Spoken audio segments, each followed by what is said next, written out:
valuable sign.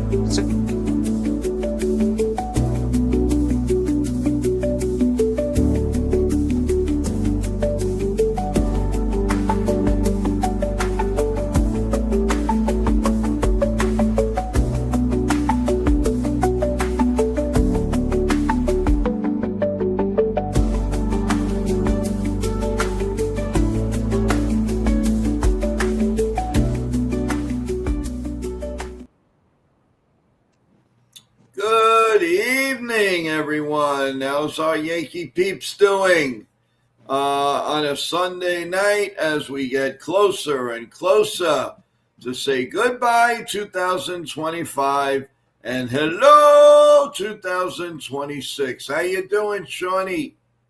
Oh, I'm doing all right. I mean, yeah, T-minus 4 days till we ring in the new year. But yeah. It's great. Want to say little hi? man. Hey, How you doing? Evan, what's their names? What's their names? Well, you see Let's this? keep playing I'm trains. Bozo. This is Joe. This is Joe. This is Joe, and this is Sean. Say hello, Wyatt. And what's your name? Hi, doing Sean. Say, what's her name? What's your name? What's your name? What's your name? What's your name? Come on. Wyatt. Wyatt. There we go. why? Wyatt? Wyatt, yes. Oh, wow, just like Ken's grandson. Yes. Come on. Oh, Yes, he is- So he now is, who is this to you? Is this your little brother? No, this is my mom's uncle's grandson. Yes. Oh, nice. yes, So he is cute. wonderful. Yes, he So is like a distant Get cousin. out of my way. Get out of my way. he is wonderful. Wow, Oh, look at that face. Yes. Is he a Yankee always fan play in rough. this? He always Well- play rough, right? Yes, we play rough. He doesn't All the always time. he doesn't always come over very often. He lives in Jersey City, so just visiting for the afternoon. Oh, that's nice. He just- We're, Did Santa I'm Claus just treat you visiting. good? I'm just visiting because we're visiting to eat dinner. Yes. Mhm. Oh, that's always good. Nice. What are you eating? What do we eat? Yeah. I ate pizza and chicken and pasta. What did you eat, Evan? Nice. Yes. What Yes, did we you had eat? You ate nothing. You ate nothing. yes, I ate nothing. And Jason is eating. Wait, what's that called? Chicken wings. He's eating chicken wings right now. Look at All him. right. I like your shirt. Hello, Jason. What's doing? Show me Man, chicken oh wings. man, you guys, oh man, He will got you stop chicken being wings. hungry and stop He it got already? chicken wings. You You got guys, chicken wings. Your name is Chicken Wings. All right. oh my God. Another Jason coming on. That's all we need. I know. Oh my God. Speaking about Get out of my way. young people, this guy isn't too much older than that little one. Let's bring him on. There he Yo. is. Hey. Up. Welcome. No, this Say is not hello my to kid. Wyatt. What's up, Wyatt? We're Hi, hanging out. Wyatt. We're hanging out for the afternoon. We've got the entertainment show tonight. MICHEYMOUSE. Mickey Mouse. Oh, man. So, George, how was your Sunday? Wonderful. Oh, man, he says that with such great force. Wonderful. Oh, No, man. it was a good Sunday. Broadcasted a showcase for basketball, so that was fun. Nice. 4 games today. Oh, wow. 4 games. Yeah. So, football has one more week, guys. Mm-hmm. One more week until the Yeah. Thank God. And we finally get rid of the junk. I mean, we finally get rid of football. No, just kidding. I'm just kidding. Hey, guys, news right before we went on. Andrew Haney has announced his retirement. Anybody want to weigh in on Yankee bust Andrew Haney? I mean, yeah, he's gone. Oh, Major League bum. All right. Yeah, he's definitely gone. All right. Let's keep playing. Let's No keep playing. question about it. Want to say hello to Katie's back. How you, Katie? How you doing? Travis What's up, is Katie? here. How you doing, Travis? What's going on? What's up, Travis? Hopefully everybody's doing well. All right. Michael's here. Michael, how you doing? Let's see who's in. Bob Rizzo's here. Kevin's here. Teresa's here. Ava's here. How's everybody doing, family? Thanks for all coming on to our great, wonderful Sunday show, which is going to be a year roundup. So let's see who wants to start first with a couple of pointers from all year. It doesn't matter what you want to talk about. Who wants to go first? What do you mean by all year? Well, whatever you want to talk about. A year in review. For what, the Yankees or? Anything you want. Yankees, whatever you want to talk about, you've got the floor. So you want to go, whoever wants to go first, go right ahead. Well, I guess I'll start it off. Go ahead. All right. So I guess just looking back, we saw obviously the Mets, they made a lot of moves at the beginning of the year, right? They signed Juan Soto. They signed, other guys too. And obviously the Yankees, they traded for Bellinger. They tried to improve their team, obviously, coming off of the Juan Soto thing.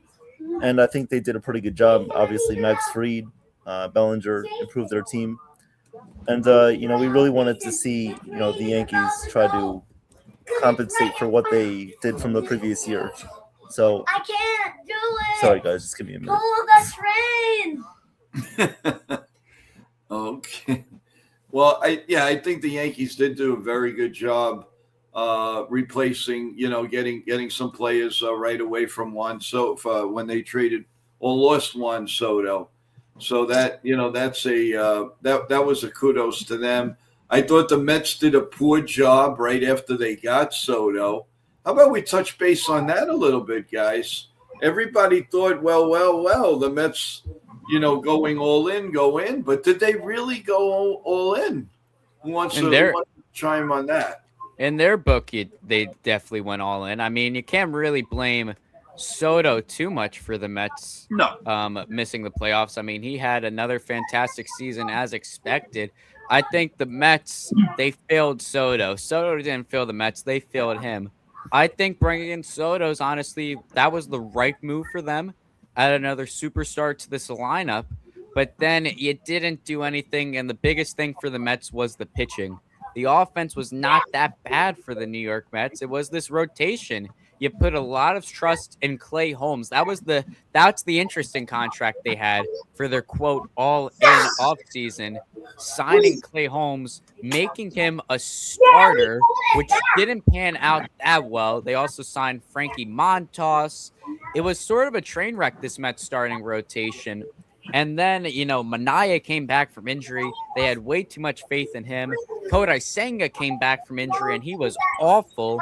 And then you had the big three coming up from the minors, Jonah Tong, Sproat, and Nolan McLean, Nolan McLean, I think, is going to be your stud right there. Jonah Tong was a little underwhelming. He was very hit or miss. I think and then the bullpen for the Mets was just an absolute disaster, even though they had the best closer in baseball, but they had nobody else to eat the innings. So really with the Mets, they failed to get a pitching staff. That was the biggest problem for the Mets. With today's MLB, you just need to be a top 6 team in your league to make the playoffs with all the extra wild cards. The Mets failed to be a top 6 team in the National League. Just think about that for a second. They were not this year, by record, a top 6 team in the National League.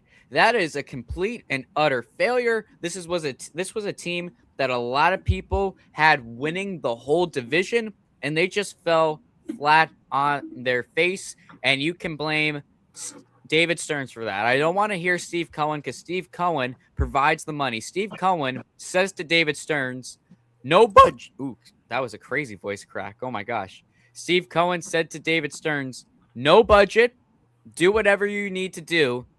And David Stearns failed That's the person to point your finger at. Not Steve Cohen, it's David Oh, yeah. Stearns, which led into this horrible offseason so far for the Mets. And in terms of Queens baseball, not a good year at all.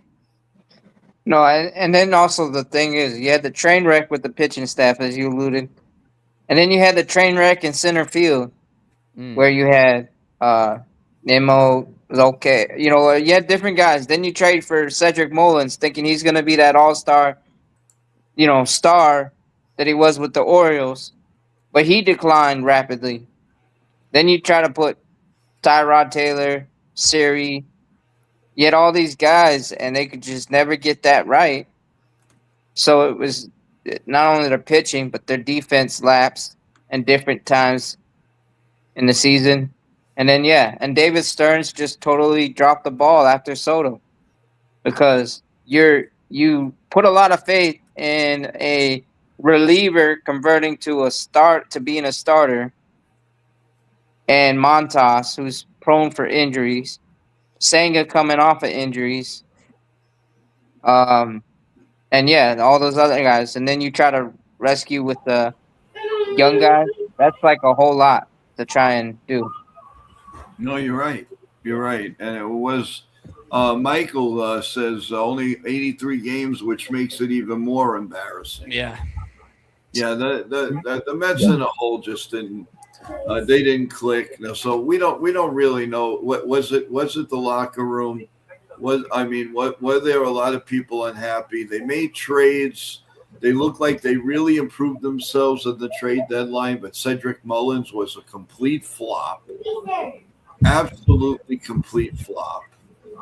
Then there was the relief pitcher in the bullpen. Ryan Hosley. Yeah, he was completely a bust for the Yankees. Mm-hmm. I mean, for the Mets. Sorry. And Gregory Soto too wasn't. Yeah, much better.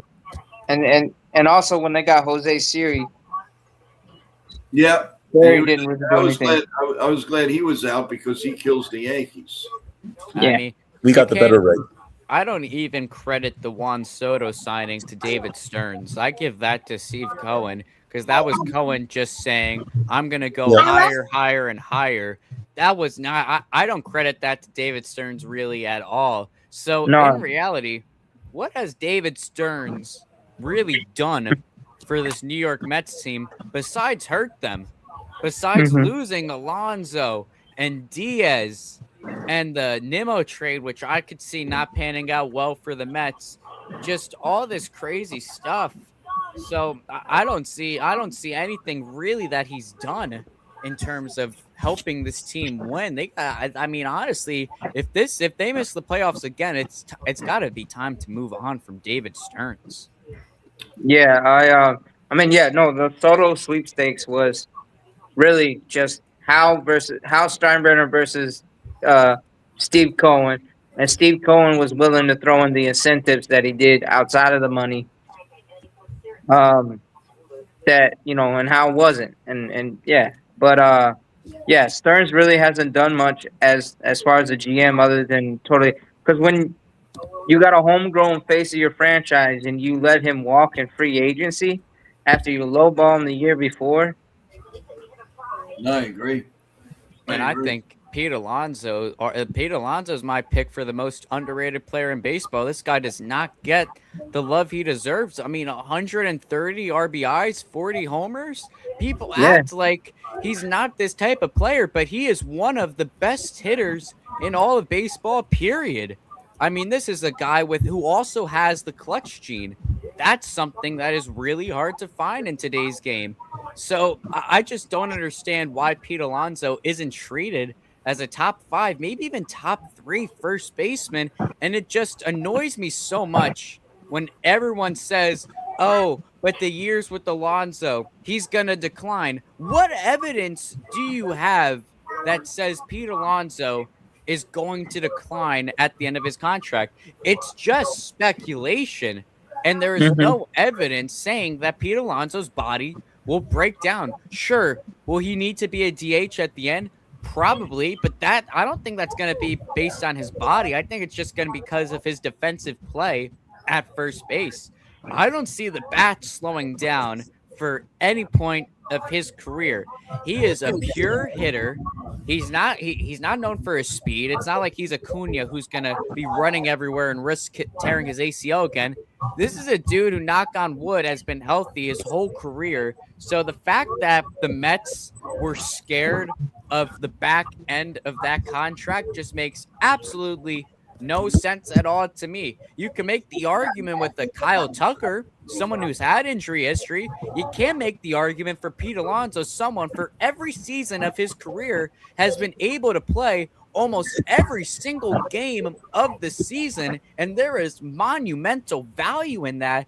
And the Mets didn't really make a huge push for Alonso. That's what blows my mind.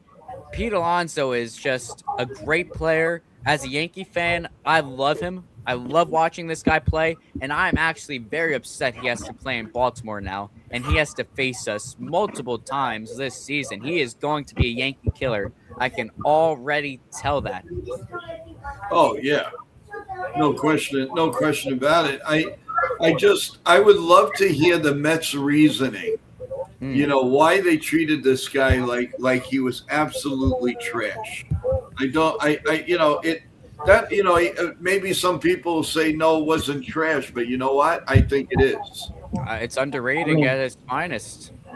But you've seen the contrast. Whereas with the Yankees, when Aaron Judge, who was our homegrown face of our franchise, Hal went all out to get that deal done. Even it meant striking a midnight deal, a 9-year deal, record deal at the time.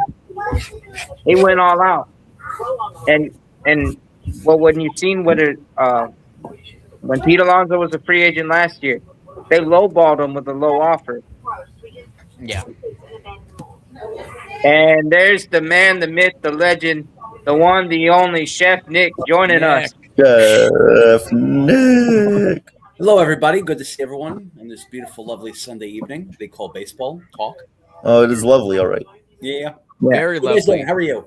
It's a Sunday, but I don't know how lovely it is. That's actually when Joe asked me how my day is going. That's the exact adjective I used. Lovely. Nice. Okay, I'll take today. It's okay. So was it too cold walking out there in that winter wonderland? And let me put this out, and we grade this. Did the Mets fail Pete Alonso? Where did they, from A to F? How do you think the Mets treated Alonso's last 2 years as a Met? Just basically give your letter and a reasoning. Oh no, they're F, and like I said, it goes back to when he was testing free agency. They were giving him a low ball, made him wait. And then they only said, "Oh, yeah, we'll sign you on a short-term deal." And then you've seen how, everything that he'd done previously, the clutch homers, the 53 homers as a rookie, all the other things that he's done. And, you lowball him, you give him a short term, tell him to prove it. I was like, what more did he have to prove to them? And so, yeah, the whole Mets front office, they totally fit. It was like a slap to the face, as I put it. Yeah. That's why I give them an F. Okay, so that's one F. Evan? F? I agree. F. Well, I'm going to give them a D. I give them a D because obviously something I believe had to do with Boris. Obviously waiting until before spring training, just a few weeks before then to sign, obviously. They have to treat their superstar better than that. A guy who really didn't miss any games, beat Judge in the rookie home run record. And, he was their superstar, a guy that they developed, had great all-star seasons with them. The huge, all the fans loved him too. He was a big advocate for the fan base, a guy who was a little bit dorky at times, but, that's really, how Mets fans are. And, they adored him. They loved him. And I believe it was wrong of them to lowball him and not give him the fair offer that he deserved. But I think you do have to blame Boris somewhat too, because not only with Alonso, but you see this with other clients too in the MLB. It's not just him; it's other people too. They deserve their money, and if teams are not willing to give them what they want, then you're gonna have to budget a little bit. And in negotiations, it's between both, obviously the negotiator and the player or agent too. So it's on both of them, obviously, but I'll give them a D. All right, so we got an F and a D. George? Give me an F. I mean, I'll.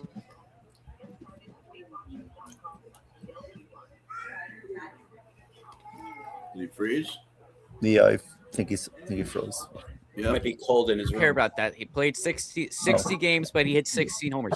2021, 31, 37, excuse me. 2022, 40 homers. 2023, 46 homers. 2024, 34, and 2025, 38. RBI total, 2019, 120. 2021, 94. 2022, 131. 2023, 118. 2024, 88. 2025, 126. Now, this is the big one for me. Games played, 2019, 161. 2020, remember, we only played 60 games and he played 57. 2021, 152. 2022, 160. 2023, 154. And guess what? 2024 and 2025, guess how many games he's played? 162 in back-to-back seasons. Are you kidding me? There has to be some sort of value in playing every single game for your team and putting up those numbers, and that just backs up the case why it's ridiculous that the Mets said there was concern with how he's going to age in the back end of his contract. This is a guy who's played full seasons in back-to-back years, and you seriously have concern about his durability? Are you kidding me? And I think there's also something to be said about how clutch he is. This is the guy that broke Devin Williams. That was one of the biggest home runs in recent Met history off Devin Williams against the Brewers. So at the end of the day, this guy was a perfect Met.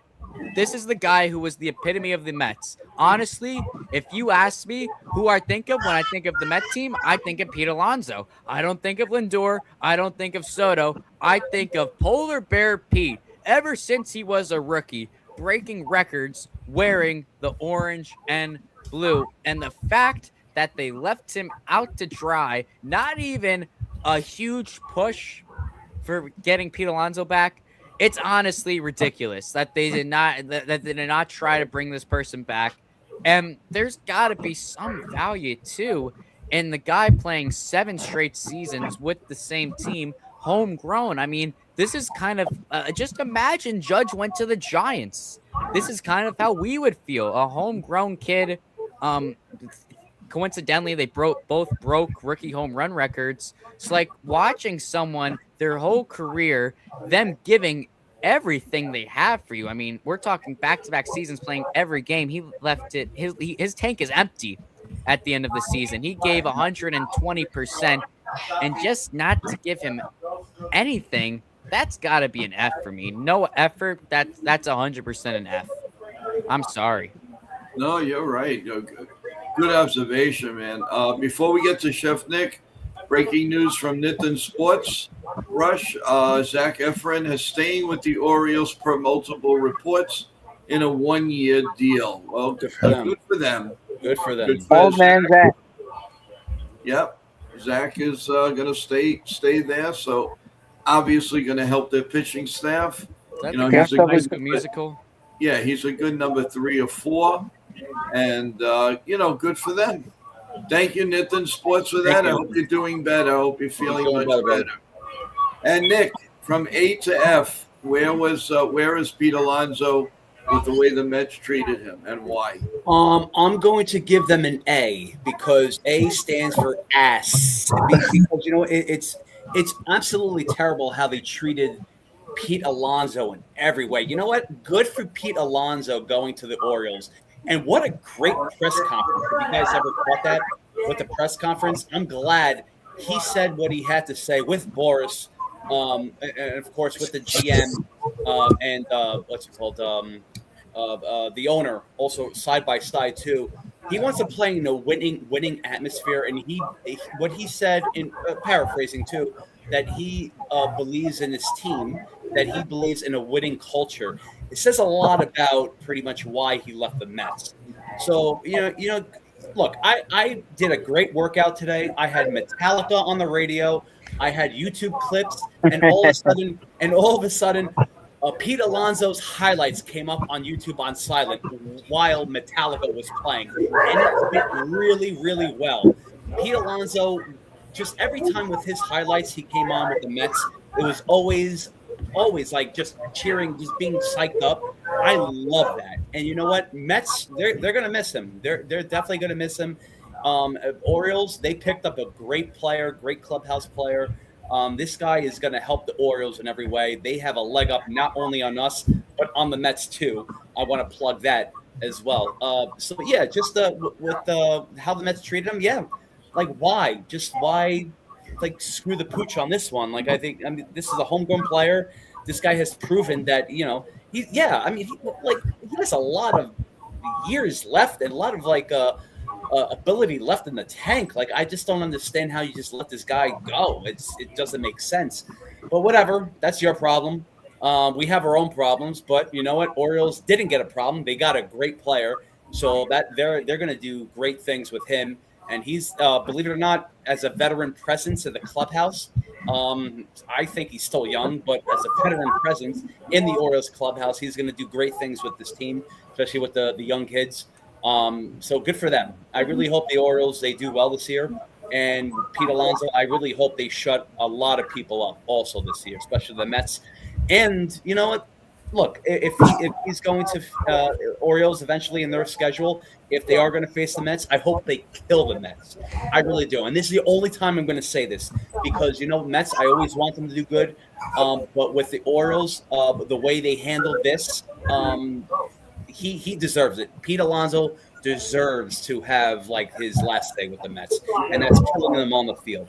So good for the Orioles. And with NITHIN, thank you very much, NITHIN, for breaking that. And I hope you feel better. I hope my brothy soup recipes got you through your sickness, your illness or whatnot. But even with the Zach Eflin signing too, it's like the Orioles are they're making moves that are just trended. They want to compete. They're hungry. They're not laying low. But look, going with the Pete Alonso type of deal, I think it's great. I think it's great that the it's just look, I love you, Mets. It's been fun, but I got to move on. If you're gonna sort of treat me the way you've done, and you're not going to show me any love anymore, well, look, I got to move on to the next one. That's it. That's all it is. Listen, good take. Very, very good take. I give the Mets an F across the board. I really do. They didn't do any favors to Alonso. I think they were very lucky that they got him back. Is it static? Do you hear static? No, that's a little noise in the background okay. over at Yeah, I apologize. Yeah, I'm dealing with. I didn't know what that was. That's why. Yeah, I'm committed though. Yeah. But now really the bottom line to all of that is the Mets were not fair. The way they handled all of this, and it just was a bad look. And Alonso had it publicly, I would think, and he moved on. And any Met fan who thinks that Alonso was treated right, well, then there's something wrong, because this is a star that in the making, and like George said, 162 games back-to-back years. Yep. And what kind of love do you have? You single-handedly beat the Milwaukee Brewers, and now what do? They go and get rid of the guy that hit the home run, and that they bring in the guy that gave up the home run. So you figure this out, fans, because I can't. Oh yeah, I mean, who would you pick, Evan Diaz or Devin Williams? No you had question. to choose between closers. Right now, both of them scare me. What I'm saying is, if you were to look at them, you take the Diaz. guy who's helped your clubhouse and has been there for you multiple times. And even if he was scary at times as a closer and one of the best in the league for a long time, um, and then you let him walk and go to the Dodgers, and then you bring back Devin Williams, who hasn't been pitching straight since he gave up that homer to Pete Alonso. So I mean, yeah, a lot of things is just scratching their head. It's just like this whole free agency right now, what we're going through this period, it's got my head. It makes you want to scratch your head because you're like, why are you comparing? Why is the market like frozen? You think that like by now Kyle Tucker should be signed. You think by now Cody Bellinger should sign with the team, but they're still on the market. Alex Bregman's still on the market.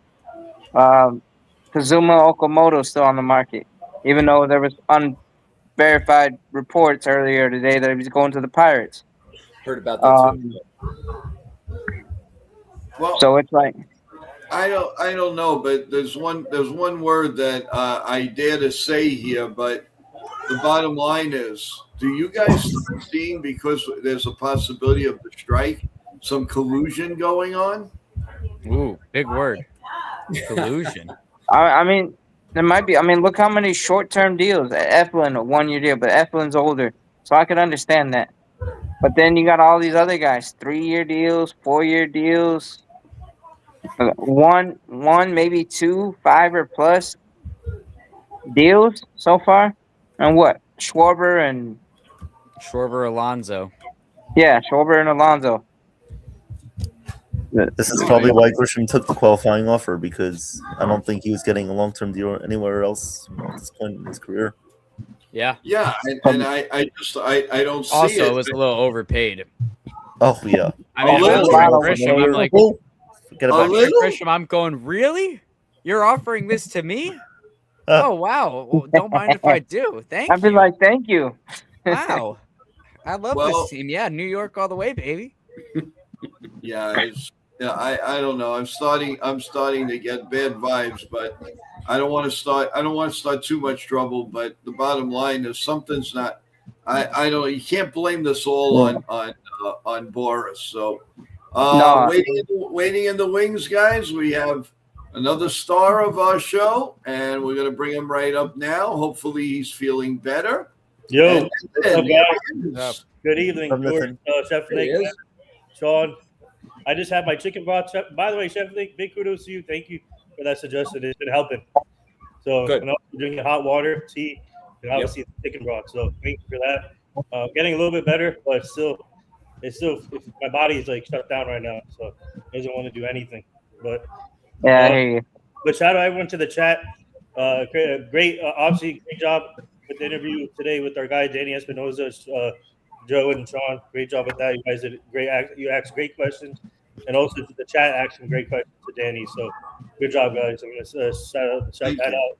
And yeah, I heard you guys are talking about the year in review. But I mean, when it comes to Trent Grisham, I think that is gonna.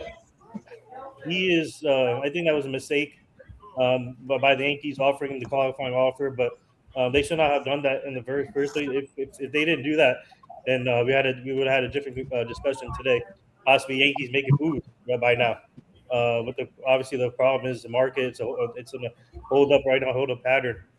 But my year in review would be obviously the Mets signing Soto, and also the Yankees obviously making moves, not panicking, getting Max Fried on an 8-year deal, and then also Cody Bellinger. So they didn't panic. They just made their backup plans work, which was cool to see. Max Fried obviously lights out for us this year, and I can't wait to see what he does in year 2. So that's one thing that I would bring up. And also, obviously, Cody Bellinger, we're waiting to hear what's going on with Cody Bellinger. And he provided a lot of depth for this team and a lot of clutch hits. Obviously, his father played for the Yankees, Clay Bellinger, so there's a history to that. So it's going to be interesting to see what happens there. But, yeah, the Mets, for me, I said that yesterday when Soto Soto's deal with Steve Cohen's deal. Obviously, he wanted him, and after that, George did it right in the head. Steven Davis, what is Davis Stearns doing? Like after all this, and Steve Cohen expected his expectations for Davis Stearns was to continue to make moves, but he's working like a small market team, like what he did in Milwaukee. So something has to change there. But right now, the losers for me, after the years is the Mets because they're losing. They're losing. They lost Pete Alonso, Edwin Diaz, Jeff McNeil. and then Nemo. Yeah. Nemo and McNeil. Yeah. So I don't know what they're doing. I don't know what their plan is, but let's see. They got Jorge Polanco, but that's not enough for them. They need a first baseman, and Polanco does not move the needle for them, in my opinion. So, and their pitching is kind of weak. I mean, obviously McLennan is gonna be a stud. I wouldn't be surprised if they trade Jonah Thong eventually here to get a piece back. So let's see what happens there. But yeah, that's my take. And obviously, I would say this. I think we're going to save the New Year's Eve about the show. So I have some amazing thoughts for the show. So I'll save it for New Year's Eve. So. Also, let's touch a little bit about the Los Angeles Dodgers, guys. I mean, they repeated, whether we like it or not, but they did what they had to do, and however they made their deals, whoever they got, they go in a pattern. They get hurt, and they come back just in the right nick of time to get that big pennant rush, and then they take off. So, I mean, they have a lot of good clutch players. They have a lot of good backup players. They have, I mean, obviously, and Mookie Betts didn't even have the best of years. Yeah. And they won the World Series. So, I mean, unbelievable. But they have the right blend. We always talk about the Tampa Bay Rays having a great evaluators of talent and all. The Dodgers didn't do a bad job either. They took chances on Kiki Hernandez. Max Muncy's okay. I'll give you another example. Miguel Rojas. Rojas is another one. Hey. They went bargain hunting and came up rosy. Yep. Look at the Ethan Pages. How are you pronouncing? Pages, yeah. Yeah, I agree. So, the Dodgers, whether you like them or not, they're here to stay, guys, and it's only going to get stronger and stronger and stronger. The only thing that could stop them is a work stoppage, or they're obviously their favorite to win the third one coming up, and if they add somebody like Bo Bichette, or they add a Cody Bellinger or Michael Tucker, we could kiss next year goodbye. Kyle Tucker. Yeah. The thing with the Dodgers is the thing that makes them unique is they're collectively owned. It's not just one Brian Cashman. It's not just one Steve Cohen. It's a group of them. They got a whole team of them signing players, and they're smart about their signings. Shohei Ohtani, one of the best players we've ever seen, worth all the money. Yoshinobu Yamamoto, that's the guy I wanted the Yankees to get. Mm-hmm. I said it over and over and over again. I said once Soto was gone, I was like, all in. That is the guy. He has the goods. This is who I want the Yankees to get. I wanted him over Fried, and that's definitely looking like that's the case. I mean, this is arguably a top 3 pitcher in baseball, and you know what he is? He's clutch. Mm-hmm. Max Fried, love the guy, did not have a great postseason last year. Yamamoto won the World Series MVP. This guy is built different. I know people were a little concerned about the size. I mean, he's only 5'10", but boy, does he know how to pitch. He's a smart pitcher. He's got a fantastic pitching IQ, which is something you can't teach. This is the guy I wanted the Yankees to get. I was bummed when they didn't get him. And Yamamoto, he is going to be scary only in his age 27 season. So going into next year, he's in his prime. This guy's going to take another step up from this year, which is just scary to think about, I mean, last year he posted up a 2.49 ERA and 173 innings pitched, 201 strikeouts, a whip just under 1. This guy is so legit, and you could just make list and list and list the Dodgers got. Freddie Freeman, Mookie Betts. I'm not going to get too hard on Mookie Betts just because his second half was really good, and he had that freak illness to start the season. When he went to Japan, he lost like 20 pounds. So I can't get too hard on Mookie because that's just a freak situation. But they're a team that brought in all these great players and they executed on their window, which is something the Yankees have failed to do. The Yankees did not execute on their window with Soto and Judge. The Dodgers, they executed with Ohtani, Freeman, Betts. That's the difference. They were able to win with a championship caliber team. We have seen the Yankees have championship caliber teams. We have seen them not get over the hump, and that is because the Dodgers sign players built for winning. Freddie Freeman, another guy. The dude's a freaking monster in the postseason. He is unstoppable. That's a winning player. Shohei Ohtani had a good postseason. That's a winning player. The Yankees gave 2 large contracts out to 2 pitchers who are not, in my opinion, winning pitchers in the postseason. Max Fried is one of them. Now, Max Fried has postseason pedigree with the Braves. I'm hoping that he could do better. But Carlos Rodon, in my opinion, is not really a winning pitcher. If he's taking the ball for a big game, I'm not that comfortable. Now, they're going to have Garrett Cole back, who's the definition of a winning pitcher. Cam Schlidler looks like he has the mentality of a winning pitcher. But the Yankees need to find ways to get guys that can win for them. Not guys that can do good in the regular season, but guys that can actually do it when it matters most in the postseason. And I think that's an argument to make a push for Cody Bellinger. And that's an argument why you shouldn't have given Trent Grisham the qualifying offer. Everything leads back to stupid Trent Grisham. Everything. Yep. And I think very true. I think Yamamoto pitched out of the bullpen, right? Yes. This World Series, I think. For one, he started. He had 2 starts, and then and then the other one he came out of the bullpen for the Game 7. So the one event he can do multiple things: pitch out of the rotation, obviously bullpen, and that's what Sasaki did for them. So they have 2 guys.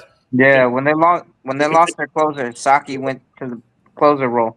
Yeah, but now they got Diaz, so they can put Sasaki in the 8th inning role or something. But but they got 2 pitchers that can do multiple things: pitch out of the bullpen, start in rotation, and I'm going to always bring this back up with Mark Walters buying the Lakers. They use the Lakers as tax write-offs, so that's one advantage that they have when it comes to these players because they use the Lakers as tax write-off, and eventually they're going to pay the bills in the long term. But right now, I don't know how they're doing it. They're doing a monsterful job, and you got to give them credit. They're putting a winning product out there, and I don't know how, but the tax write-offs is helping with the Lakers, in my opinion. I have a little bit of interesting news I just got, actually. Oh. So Tatsuya Imai has still not received an offer from an MLB team yet. Wow. Okay. Still has not received anything. And let me just double check when Who tweeted that? Let me double check. It's it should just pop up on your Instagram if you want to check, but I just have update. Hey George, any dating apps, Tinder, anything like that? No, nothing. Wow. And his window closes January 2nd. Oh wow. So we are here at 8:50 on January 20 not January, December 28th. He's got what? I can't do the math. How many more days? 3 days with some odd hours. 3 days. Yeah. 3 or 4 days. I mean, because you look at it. In 4 days, we ring in the new year, and then boom. Yeah, so January. So he has till Friday to get a deal done. Friday. Right. Yeah. Holy January 2nd. And he still hasn't received an offer. How crazy is that? That's insane. Right. But ideas say collusion. When is Okamoto's deadline?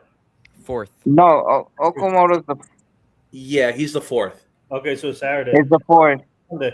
And So that's Sunday. So that's a week from today is Okamoto's. And then the second, which is Friday, is for Imai and that other guy. If he doesn't get a deal done, he has to go back to Japan. So Right. But I mean, we didn't hear anything about Murakami until the That's true. White Sox inked him. I But think I he was had gonna. a few offers though. it's just crazy how he has not have any offers or no team is talking to him.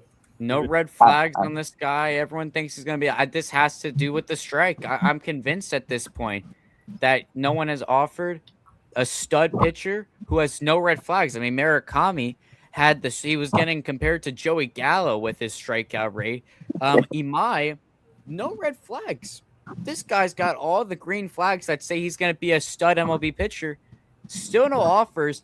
That has to do with the strike at this point. And when you see the arrow, But I will say though with Rodon though, he's actually showed that he can hit. He can be decent in the postseason. The problem is he's not like gonna give you 7 innings all the time because he That's pitched just a well Rodon thing. 24 in the postseason. He carried us as far as the rotation in our World Series run. Mhm. However, during the Dodgers, he fell flat on his face with the rest of the rotation. But and then against the Red Sox this last wild card round, he pitched well for us. I mean, granted 5 or 6 innings, and then he got outshined by Cam, with that 7-inning masterpiece. But Rodon can be pitched. But I mean, 18 and 19 game win in back-to-back seasons. That's not. I mean, but you're right. We need another pitcher that can handle, and we need a lineup that can handle October baseball. Yeah, absolutely. Like I was gonna say really quick, like even with Cole, once he comes back, look, we can't really put all the pressure on him. Yeah. Look, he's our stud. He's our ace. He's I trust him more than Rodon. Believe it or not, I do. But that's like, how do you know you're gonna get the same Cole when you get back too? You can't really be like, okay, Cole's back, we're good. No, you gotta give him some time. You do. So this is where it's like you can't really put all the weight on him. And it's like, look, if you do that too, you run it back with him, and then all of a sudden he has another setback, and then one minor setback can become a whole year. You don't want that. So they have to play it smart too. You got to protect them. They need to protect them.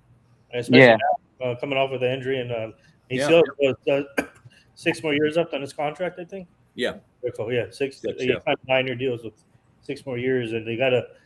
I mean, obviously, I feel like in spring training they're going to keep him with the innings limit to see how he can build back up. So that's one concern I have. But to answer Joe's here, yes, the Dodgers are screwed long term, but right now, they're doing it perfectly. But when they have to pay the bills, they're going to look back and say, "What the hell did we do?" Well, yeah, I mean, you got the Reds are still paying because they're winning championships now. But when they start long term, it's going to be crazy. Yeah. Yeah, I agree. Totally agree. But I hate thinking the way I'm thinking, but I don't like what I'm seeing. Yeah. I don't know. I don't know if it's a coincidence because they're going on strike or they know for sure there's going to be a lockout. Yeah. But something is not right here. Something is not right. I don't know. Yeah. I cannot pick the brains, but I just don't see what is going on, and sometimes I dread what we're seeing, what we're about to see, and we got spoiled in the late '90s and early 2000s with people like Pettit and Cone and all of that. I don't know if we'll ever see that again. Yeah. I mean, let's face it, Rodon is David Cone. I mean, Max Fried, he might be on par with Pettit, but I don't know. We don't really know if we have a El Duque yet, because that was also who helped us out. Yeah. El Duque gave us 7 innings every start in the postseason while he was with us. Yep. And then Rocket would strike out 15 guys. 15 guys, right. You know, I don't know. It's like, I don't know. But I'll tell you right now, if these guys aren't signed by spring training, then I think that big C word is going to come into play. Uh-huh. Yeah, and then now you're going to have players striking because they feel that the big C word is involved. Yeah. Well, I brought up yesterday, and I know George and Nithin, you also gave me your voices on that too, in regards to are they being careful with the lockout? Well, like, is there any news? Like, I'm not saying that inside news, but like just news in general, saying are they close to a deal? Are they far apart? Is it really going to happen? I mean, have you heard anything about that? I mean, it's more of a lockout than a strike, Yeah. I'd say. Okay. It's basically the Players Alliance, their contract is up with MLB baseball, and there's a lot of there's just a lot of reason for them to take a while. It's like these stupid off-season contracts that we're dealing with right now, taking them a while to agree on a deal with the commissioner of baseball and how baseball is moving. And the biggest argument is that, like, teams could just, like the Dodgers, just throwing out money at stuff. That's why this NLCS, this National League Championship Series, was so huge, because the argument would have been if the Brewers were able to beat the Dodgers and go to the World Series, that would make an argument that teams that don't need to spend millions and billions of dollars can still make it based on homegrown talent and drafting. Obviously, the Brewers didn't. The Dodgers waltz in. They win the World Series. That kills that argument. I think the biggest thing that's going to come out of this, there needs to be a floor, a spending floor. You need to spend X amount of dollars. It's too late for a salary cap. People are saying salary cap. You can't cap baseball. It's gotten too far out of reach where teams have billion-dollar payrolls. Yep. What's the cap going to be? $2 billion?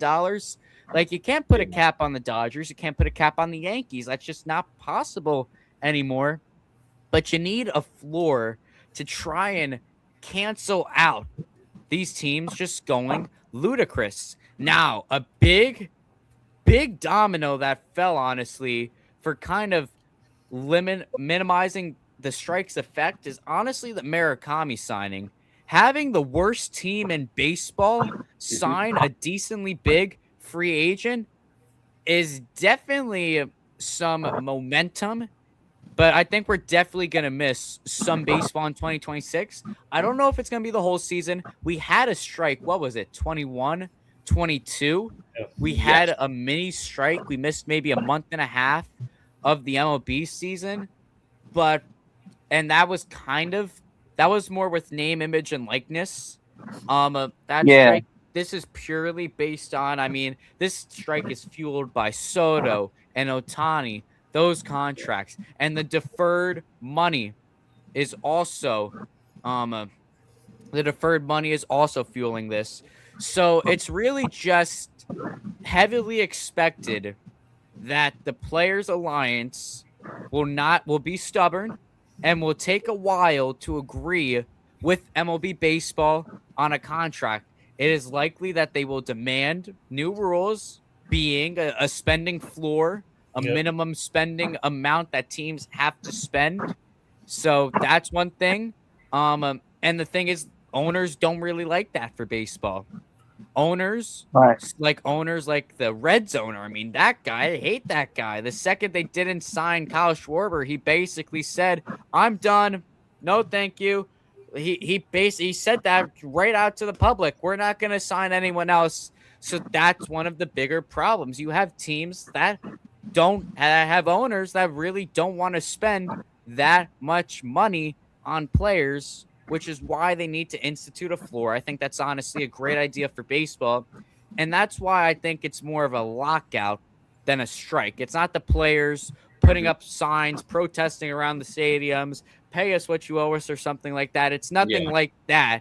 It's more of just a disagreement and they need to get that new contract, but it's going to take a while for them to get it. That's kind of the whole concept of it. And I think these free agent contracts might be affected just because of the fact there might not be that much baseball being played in 2026. That's the other thing. How is this going to affect guys mentally and physically?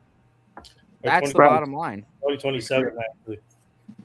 20, and then we have a the full only- year 26, but 2027 is when the lockout is happening, most likely.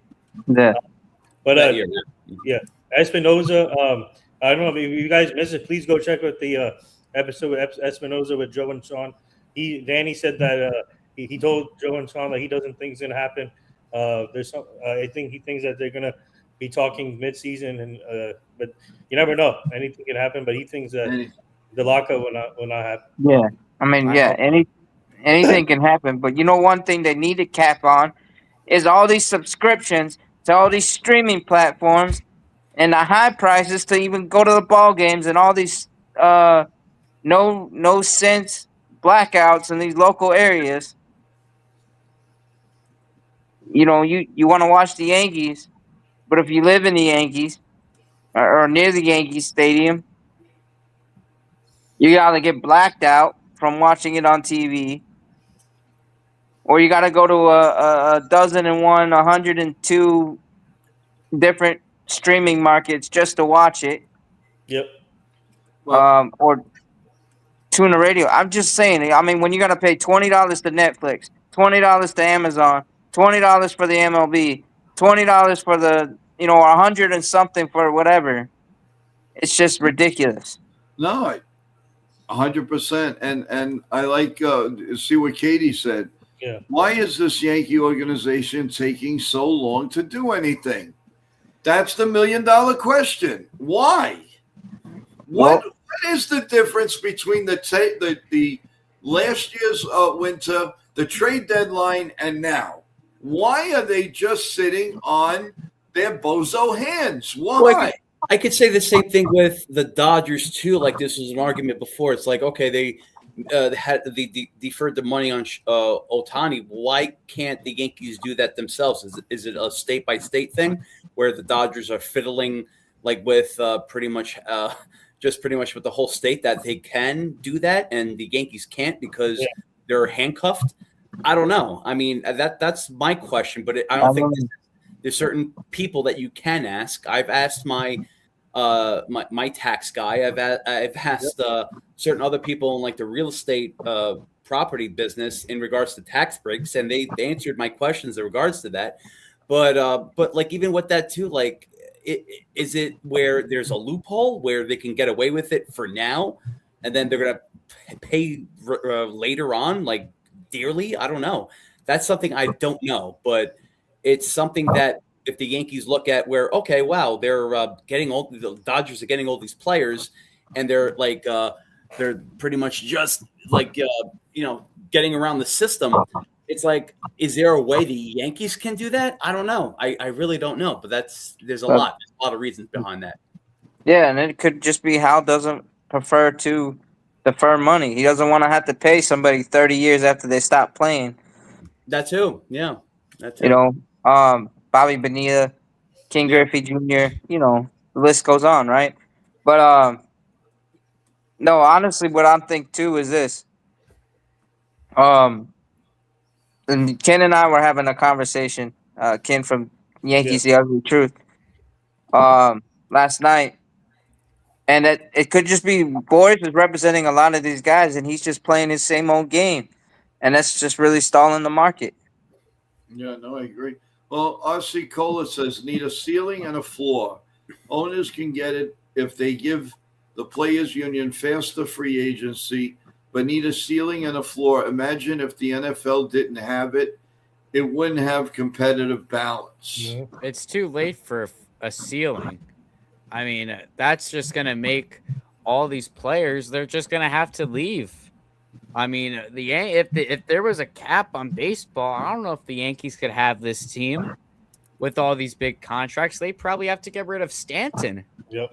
If there is a cap. It's way too late for a cap, but to have a floor kind of will help that a lot, I think, because I mean, the AL East is an anomaly. That division is just full of competitive teams. But you look at the train wreck that the AL Central is. No real competitive teams, but now you're gonna have these teams be forced to get players, and the same could be said for the NL Central. That's another train wreck. I You was have the just about to say Pirates. that. You have the Pirates start to become competitive, and then you have divisions like the NL West that are so lopsided. But the Rockies are just kind of in the rearview mirror. But now you force them to spend X amount of dollars. They start to become a little more competitive, and the hope is that it would even out a little bit, just a little bit. Have the A's spend some more money. Have all these teams spend X amount of dollars. Not only will it make the game more enjoyable, it'll make the game a lot more fair. And I think we have, a bunch of teams now just jockeying for that 6th wildcard spot. It's going to be a bloodbath to try and be a playoff team now. It's not just going to be down to like the tie. It's not going to be like 7 teams competing. It's going to be majority of the MLB now fighting for a spot. It's going to make every team competitive. It's going to make games a lot more entertaining, which is definitely something Manfred has tried to do in recent years, and he honestly has succeeded quite a bit in just making the game more entertaining. So that's why I think he's going to definitely implement this rule. The problem is, I feel like some owners, they're going to be a little stubborn to sign off on that. Owners that just want to, be the figurehead. They don't want to sign their players. I think the problem with baseball is there's too many owners that aren't baseball fans. Yeah. There's too many owners that don't care that much about the team in general. It's like Major League with their owner. If anyone's seen that movie, the owner that doesn't really care about them, doesn't want them to win at the end of the day. That was a great movie. And I mean, another movie that this could turn into, you have teams that will play like a Moneyball team. Yep. Another great movie reference right there for you. We're 2 for 2 right now on the movie references. So you have teams that are going to get more smart with the way they spend their money because they have to. They're going to be forced to spend that money. Right. Well, speaking of Moneyball, you're going to hear firsthand tomorrow. My team and I booked my good friend John Minch, actor. He'll be joining this show tomorrow at 4 p.m. Eastern. He acted in Moneyball, Little Big League, Beyond Borders, and Criminal Minds. So stay tuned tomorrow at 4 p.m. Eastern. Get your questions ready for John Minch. So you'll hear it. Let's go. No, but yeah, remember we had that interview with Danny Espinosa. I was asking him that question about, how money revenue, how complains about that. And I know other owners feel the same way about him. He's just the loudest one, where they're paying, the big markets are paying small markets, but the owners are pocketing the money from the big markets, instead of using that money to create a competitive roster or a more competitive team. Yeah.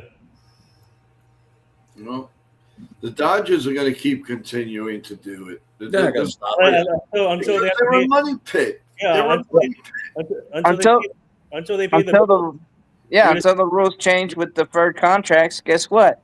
That's what the Dodgers are going to do because they're. Mark Walters is using Lakers for tax write-offs. They use the Lakers for write-offs. That's the reason why he bought the Lakers. So use them as tax. It's smart business move. No. And remember, he's partnered with 8 other billionaires. For that, so as a whole hedge fund, there's a safety net too, and then like you said, he using the Lakers as a tax write-off. Yeah, which is smart in the business world. Yeah, but the thing that's crazy is, they're all partners, so they're worth about $30 billion, and so they can afford all this deferred money. Even when that money comes up, you say, they got it. They're giving away 10 billion. It's not even going to make a dent in their money. It's not. Yeah, it's not at all. They're worth over 30 billion. What is 10 billion going to mean to this team? Nothing, in my opinion. I mean, it's crazy to think, but it's nuts. Yep. I don't know. It's just very frustrating. But I don't know. But it is good to see. It seemed like the Pirates. You know darn well, no matter what, they're not going to keep Paul Skeens. I mean, they may have a little money around right now, and they're going. They're trying to do what they can to be competitive. Well, they're going to trade him eventually. Yeah. Well, I mean, you look at their track record. Garrett Cole traded. Jamison Tyone traded. Everyone that's been a Glass now. Yep. Everyone that's come through that factory, that pitching factory, and that has either been a potential star or a verified star like Garrett Cole and Glasnow. They were all traded away before they reached free agency. Yes. Didn't Chris Archer play for the Dodgers? No, right? Yeah, Chris Archer was traded too. Yeah, Archer Archer was traded as well. He sucked. Yeah, he was awful. But I mean, the thing with the Pirates, I mean, they're making a few moves though. I mean, they were in on Schwarber, they were in on Murakami. Yeah, they traded for Brandon Lau. I really like that trade too for the Pirates, and now they're in on Okamoto. Yeah. So honestly, could they possibly be building something around? I do think there's a high likelihood Skeens will get traded, but I think they're gonna wait till his contract year. I don't think it's gonna be anytime soon. I mean, this guy still has a few years of control. I think they're gonna say screw it. We're gonna try and win with this guy. We're gonna capitalize because there's a very low likelihood he comes back to the Pirates via free agency. I mean, come on, what are you doing, Paul? You want to play for the big stage, but they're going to try and capitalize on the window a little bit. Not to mention, they have a really good farm system. They have the number one prospect in baseball, Connor Griffin, who is going to be an absolute stud. They have guys like Bubba Chamberlain, who was the biggest pitching prospect in baseball before he got called up. He actually looks a lot like Paul Skeens. It's kind of freaky, and he throws kind of like Skeens too. Really good pitcher.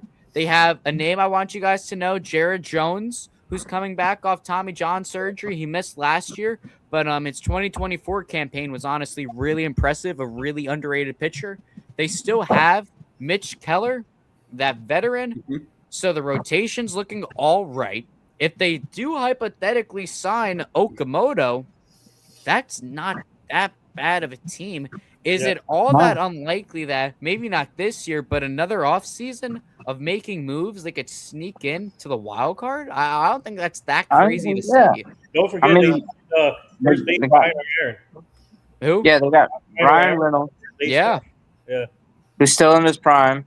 And you got O'Neal Cruz, who, if he's healthy, demolishes the ball. Well, he's an idiot. Yeah. But He's I mean, yeah, he's he can. clueless. He can. Yeah, he has those lapses, those clues. But he's a big dude. He can hit a whole ton. He can do a lot of damage. But like you said, he has a tendency to lapse and batted 200. Oh. Right. But but remember, he also broke his leg sliding into home. He's 27. Oh, no. O'Neal Cruz. I thought he was a lot younger. O'Neal Cruz. He's already 27. I mean, he's still in his prime, but I thought this guy was a young kid. He still has potential. Yeah, I think so. But and if you're getting, but if you get O'Neal Cruz in a high market or a big market team, maybe he'll be rejuvenated. And then after the whole debacle where the ownership had accidentally covered up Roberto Clemente's number on the wall, I think they're trying to get away from that whole laughing stock, culture. But Chef Nick, read what Bill O wrote. Making a quick, simple dinner tonight. Calabria, chilies, garlic, onion, olive oil, butter, and some cream and pecorino cheese and pasta with a pan-seared chicken breast. Okay. Wow. All right, Bill. Bill O, man. Bill O always coming up. Did you get a chef's kiss? Love it. Bill O. We got a collab, baby. We got a collab. Come on now. You gotta do hey, Chef, you gotta do a cooking show with Bill O. That's right. I have to fly across the country in order to do that. Let's do this. Yeah, that should be fun. I think he's in Texas, right? Texas. No, Bill O's over in Portland. Oh, Portland. Oh, wow. Yeah, Which far one, out. though? Aren't there two? Portland, Oregon, I think. I Okay, believe. because there's one He's in in the Maine, I Pacific think, Northwest. Portland, Maine. Yeah, there's one in Portland, Maine too. if I'm not Which is mistaken. really- No, it's very beautiful there. Portland, Maine. I've been there. Really? Too. Yeah, very nice. But Portland, Oregon's not bad either. They got huge waterfalls over there. I think he's a Trailblazers fan. Yeah, I was in Seattle not too long ago. sorry. Seattle. At the time, it was nice. It was Seattle, yeah. Rains. Yeah. Mhm. Seattle, Lots you of get lots of rain. yeah, Seattle. No, it does. It'll rain for almost a whole month straight. Yeah. That's nuts. Oh, I love it though. It's nice. It's fitting. Very fitting. Even Alaska too. I was in Alaska a couple of times. Really? Oh Yeah, my very beautiful place. I was in Anchorage and I was in the capital. Also was Yeah, you know. What happened? Yeah. Yeah, you Juno. know. Yeah, you know. Yeah, you know. Juno, you know. My parents, Very beautiful. Yeah, very beautiful areas. yeah, my parents was in Alaska, also in Iceland. They went to Iceland Ooh, with, nice. with my aunt and uncle, and then they did the Blue Lagoon. So Did they do the cruise? Did they do? yeah, they did the cruise also. Yeah, that's awesome. Nice. From Alaska to Yeah, okay. Alaska too. Wasn't the Blue Lagoon a movie with Brooke Yes, Shields? Brooke Shields. Yeah, the creature from the Blue Lagoon. Yeah. Could that be Cashman? It So could be. I just want to bring up a little something I mentioned about a month ago too in regards to the Yankees. A month ago. It was about a month ago, yes, believe it or not. And look, some people were like, they sort of agree with me. Other people were like, yeah, they were like that. No, but look, Yankees, they don't. Even what the Yankees do with their finances, they have a global enterprise. You know, they have a lot going on with that, which they do get revenue. They have a lot of charity foundations where they do get tax breaks. They don't pay property tax. They do pay something called a pilot program, which is pay in lieu taxes of the city, something along those lines, where they still get tax breaks. Look, they have expenses, of course, but they also get revenue up the butt, like in every way. And no one is going to stop buying merchandise. No one's ever going to stop going to games. No one's ever going to stop buying Bud Light for $20 or popcorn for $50. It doesn't matter. People are still going to do that no matter what. And so they're going to get their money. It's the fact that when they say they're broke and they have no money, they pretend to be poor. All right, then you're going in another different direction. You're just pretty much insulting the whole Yankee universe. So look, if they want to be transparent and say we just want to stay below the $300 million luxury tax, fine. Just all you have to do is say that. You know, you don't have to beat around the bush about that. Yeah. But like just to say that you're not making enough profit, but you're spending more on like expenses across the board, it doesn't make sense. And I think a lot of people who are smarter than pretty much what the Yankees are now, from head to toe. I think that it's like you shouldn't really even bring that up. I think Hal shouldn't even have brought that up in general. I just think that you should just keep that to yourself and be like, look, just say, look, Yankee fans, this is what we're going to do. We're not going to spend too much money. And if you want to throw in, because we were worried about what's going to happen with the lockout, might as well say that too. Let's be honest with ourselves and stuff like that. But also, if you want to just keep your luxury tax above a certain limit, where it's like, you know what, instead of us second guessing, oh, they're cheap, they're not doing anything, just tell us something, just show some facts, show something, just to make us be like, okay, all right, I get it, we get you, thank you for showing us stuff that we actually have some type of, some notes or some truth bombs, to just look at, or something, anything, some sort of life. I don't know. But right, because it's like what they're not doing, it's like they're just talking. We're interested. We're checking in. We're interested, but there's nothing going on. So, but that's it. There's nothing else. And I'm not saying just give us your expenses and your P&L statements and all that stuff, your profit and loss statements. I'm not saying that. I just show something where it's like, this is what we're going to do, and this is what we're going to do going forward. There's nothing wrong with that. And if people disagree with that, that's fine. That's fine. But at least you're showing something where it's like, we're not second guessing you. We're not guessing, well, what's going to happen. We're not going to go with, Jeff Passan or John Heyman or Florence Nightingale's statements in regards to what the Yankees are interested in. They're interested in Imai. Obviously, we're not, because we haven't talked to him. Nobody is. No one. We haven't sent even like pen pal letters or love letters, not even by pigeon. You know what I mean? It's like, this is insane. This is crazy. So I think this is like something that maybe they should be more transparent at. Again, not showing exactly what their figures are, like financially, but show us something where it's like, this is where we're moving towards. This is the new direction of the Yankees.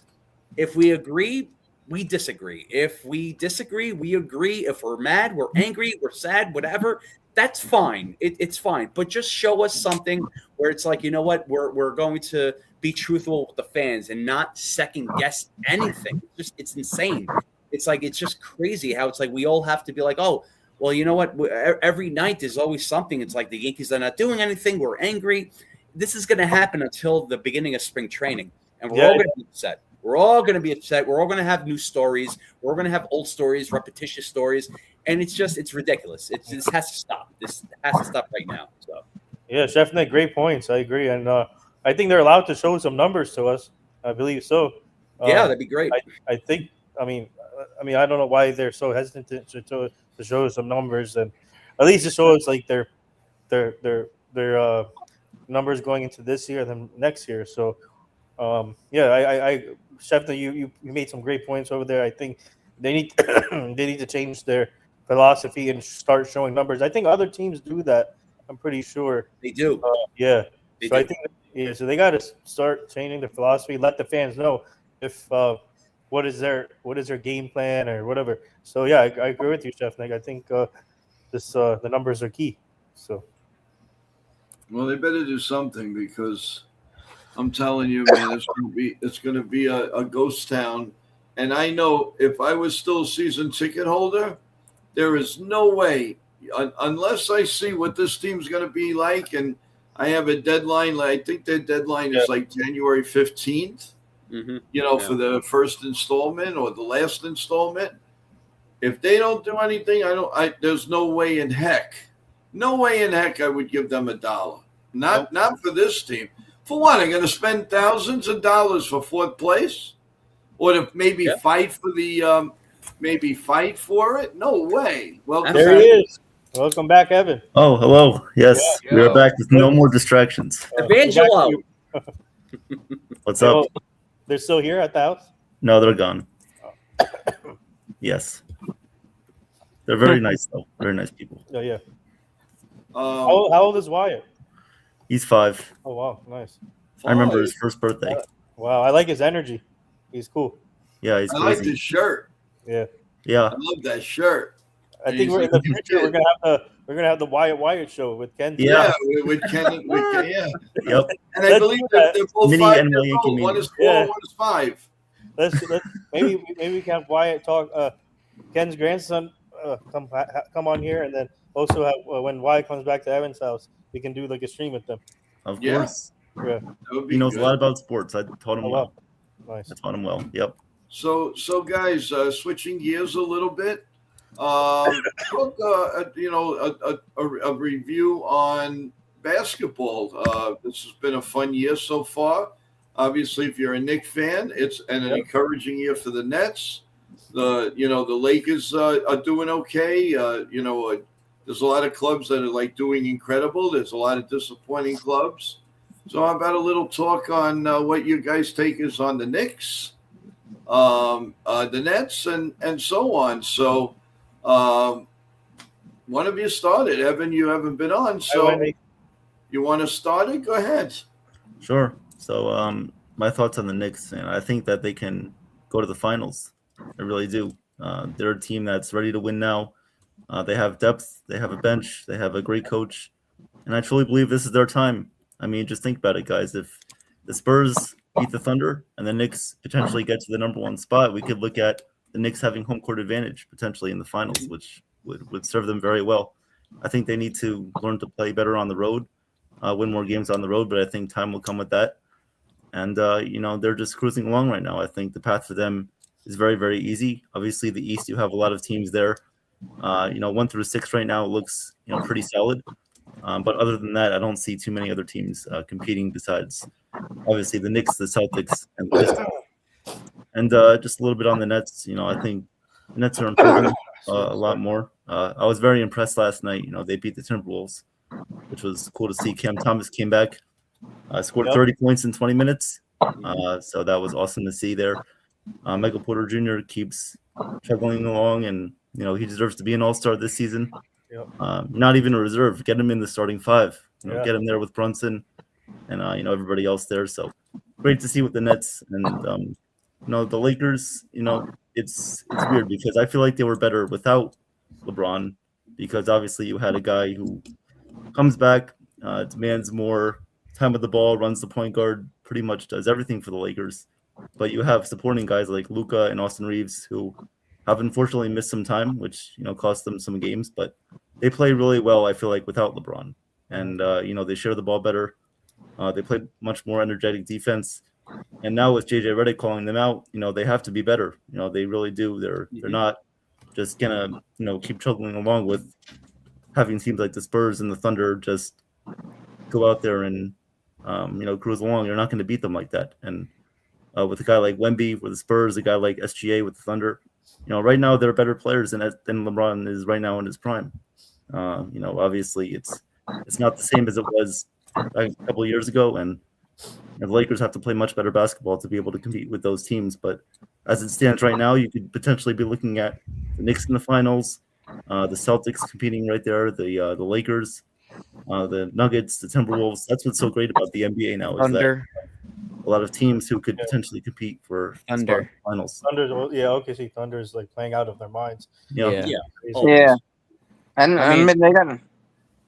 I mean, they lost a few to the Spurs, which is crazy that the Spurs have their number this year. And obviously, the Spurs are a talented team. I like with Wemby, Castle, and our guy Dylan Harper from Rutgers product, and he's killing it right now. And I'm happy for him. He works hard, and a lot of people doubted him. But he proved people wrong, and now he's turning into the player that we expect to be. And but when it comes to the Knicks, 21-9, I think, sitting at 21-9 or 22-9, they're sitting in a great position. Pistons are fading a little bit in the Eastern Conference, so that's one thing to see. But the Celtics are riding high, a team that's on fire. So we got to watch out for them. But the Celtics, the Knicks are in good shape. I think, like I said on the NBA show, they should not mess with the team. Maybe fix up the bench or add more players to the bench if they want to. But right now, as of now, they're good. Knock on wood with the injuries, but they're a great team. So, and when it comes to the Brooklyn Nets, I love the Cam Thomas came back 30 points right off the bat, off the bench, and you guys outscored the Timberwolves in bench points, which was key. And then Michael Porter Jr., I'm happy for Porter Jr., man. I think this was the right fit. No disrespect to Cam Johnson, but I think Cam Johnson fits better with Denver. Porter, to be honest, did not fit with Denver. I think being with Brooklyn now, I think he's a leader of the team, veteran leader. So I think that's one key why they're having success right now. Plus, Jordy Fernandez has them playing at a high level, and he's doing great things. So tomorrow they play the Warriors, which is another tough team. But if they can beat the Warriors before New Year's, watch out. I think this team has something to play for, and like the young players are playing at a high performance. So it's good to see the two New York teams so far playing great basketball, and let's see if they keep it going. Absolutely. My disappointment is the Cleveland Cavaliers. I didn't expect them to be over 2 games over 500. Obviously, they have a talented team, and Kenny Atkinson, which the Nets should not have given up on. He's a great coach, but I think I don't know what's going on with that team, but I think they should. I think they're going to turn around. Sixers, obviously, also. But the Knicks have to worry about the Celtics right now. Celtics are playing great. Celtics are playing good to their own respect. I also want to just add in regards to just the Knicks too with their bench. It's the deepest bench I ever seen in a long time. Highlighting Jordan Clarkson and Tyler Kolek. Look, these guys are studs. They need to continue to play these guys. And look, we also discussed about trades and stuff like that. No trades. If they want to upgrade anything, if someone is doing bad on the roster for performance, bring them down to the G League, because there's a lot of G League performers right now in Westchester that are doing great, like Dink Pate. He is doing very good. He is playing like an all-star there. So they need to call him up really quick to replace a potential player that is not doing well. But I don't see anyone not doing well. They're just not playing their certain amount of minutes. And even like I mentioned to on the NBA show, Dadier, like I want to see him more. I want to see a lot like Huck Porty too. I want to see a lot of these young rookies, or just young guns, like playing well and playing like a lot more minutes with what they're capable of. It's really hard to, with everyone performing really well at this point. And I know, Nithin, we talked about, let's just say if they do a trade with DiVincenzo from the Timberwolves, which of course, like I wouldn't mind him back. It's just, and he would be an upgrade. It's just, who would you want to give up, and also, would he take up other minutes from these young players as well? So that's another thing too. Just right now, like I think just run it the way they have it right now. The chemistry is amazing. Chemistry is so beautiful. It's an NBA championship caliber team. Let's stick to this. Let's run it, because the way they're doing it right now, they can just beat anyone. And I also had a prediction that the NBA Finals is going to be the Knicks and Thunder, and it's going to be a dead heat. And I really think the Knicks are going to beat them, because I'm a Knicks fan. I have to say that, but it's going to go 7 games. So let's call it. Man, if that happens, it'd be hard. If that happens, then I got to be partying with Spike Lee, man. Oh my God. That's go crazy like a. You got to get tickets. Yeah. Definitely. I got 2 words for you. Tyler Kolek. Yes. And Jordan Clarkson, must-see TV. For all of you that get the reference, I'm not illiterate. I'm not stupid. It's a reference to Charles Barkley. Yeah. But definitely the thing I've noticed with the Knicks compared to last year, I mean, I love Tibbs. Okay, I think he was a great coach. But the difference that Mike Brown has is he plays the bench. Tyler Kolek would have been an afterthought with Tibbs. Yeah. Mm-hmm. He wouldn't see floor time. Mike Brown is using the bench, and he is finding these hidden gems. I mean, Mitchell Robinson's been having himself a season. All these guys coming off the bench. Deuce McBride has had a great year. So just finding this talent and playing these guys, giving them a shot, has really paid off. And I think Mike Brown is just what the Knicks needed. They needed a guy who matched Tibbs' energy, but had more of a next man up mentality. Okay. Right. And Mike Brown definitely checks all those boxes. He was kind of a dark horse candidate. I didn't think a lot of people fully expected him to come to New York, but he did. I myself was a little unsure of the hiring. I didn't really know what to expect, but I've been overjoyed with Mike Brown. He has really transformed this team, and the Knicks are rolling, man. This is New York's team right now. We love the Yankees. You could love your teams, but by far the team that defines New York City right now is 110% the New York Knicks. There's no other team right now that screams that New York energy, and the Knicks, they're America's team right now. If Jalen Brunson wins that championship, he is officially the new king of New York. Yes, sir. So, it's been a great year. It's been so fun to watch. Obviously, you got these guys like Kolek. I love that guy coming off the bench. Yep. You should have seen me on Christmas watching those guys play. The great game, the great comeback. So, the Knicks are rocking and rolling. At least we have one team that's fun to watch. This is by far the team that in New York that is closest to a championship, and it's not even close. Yeah, speaking of NBA, on the NBA show, I compared Tom Thibodeau to Bill Belichick. Old style, old school type of coach, not to say anything. And I compared Mike Brown to Sean McVay from the Rams. More energy guy, and He talks a lot, and he brings a different dimension. And like you're saying, we're seeing the growth of Tyler Kloenick, which I like, and obviously he's playing the other young guys. So Mike Brown's a heck of a. I told everyone, be patient with Mike Brown, and look what it's paying off. And Mike Brown comes from the Greg Popovich coaching tree, also, and also he was with the Kings. And guess where Jordy Fernandez? Yes, Mike Brown. He was with the Kings. Yep, he was the associate head coach under Mike Brown, leading man.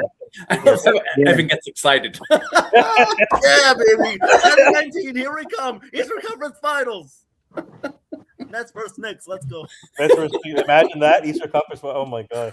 One day it's gonna happen.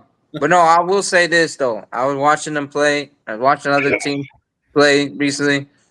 The Knicks have a chemistry and a high execution between the starters and the bench, and it rolls. They don't lose it. I mean, you saw them against the Spurs. And you saw when they did the Mavs, where they were bouncing back. Because the thing in basketball, it's all about momentum. If one team goes on a 9-0 run, you got to bounce right back and go on a 9-0 run.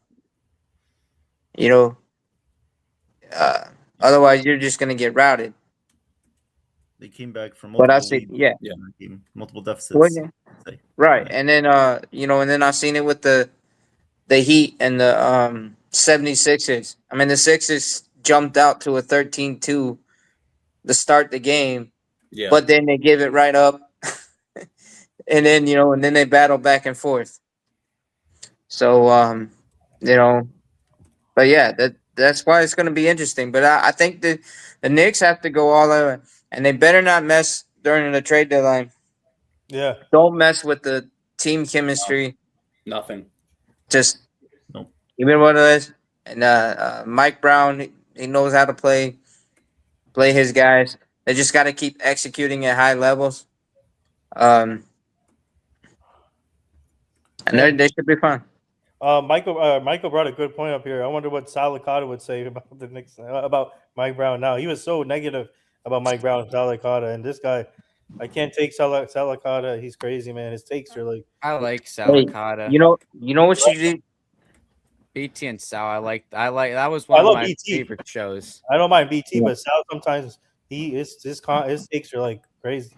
Yeah, you gotta be crazy a little bit sometimes in this business. I liked Sal, and I really don't even get me started on them getting rid of BT and Sal. That's just a ridiculous decision with WFA. Oh my gosh, they got rid of BT?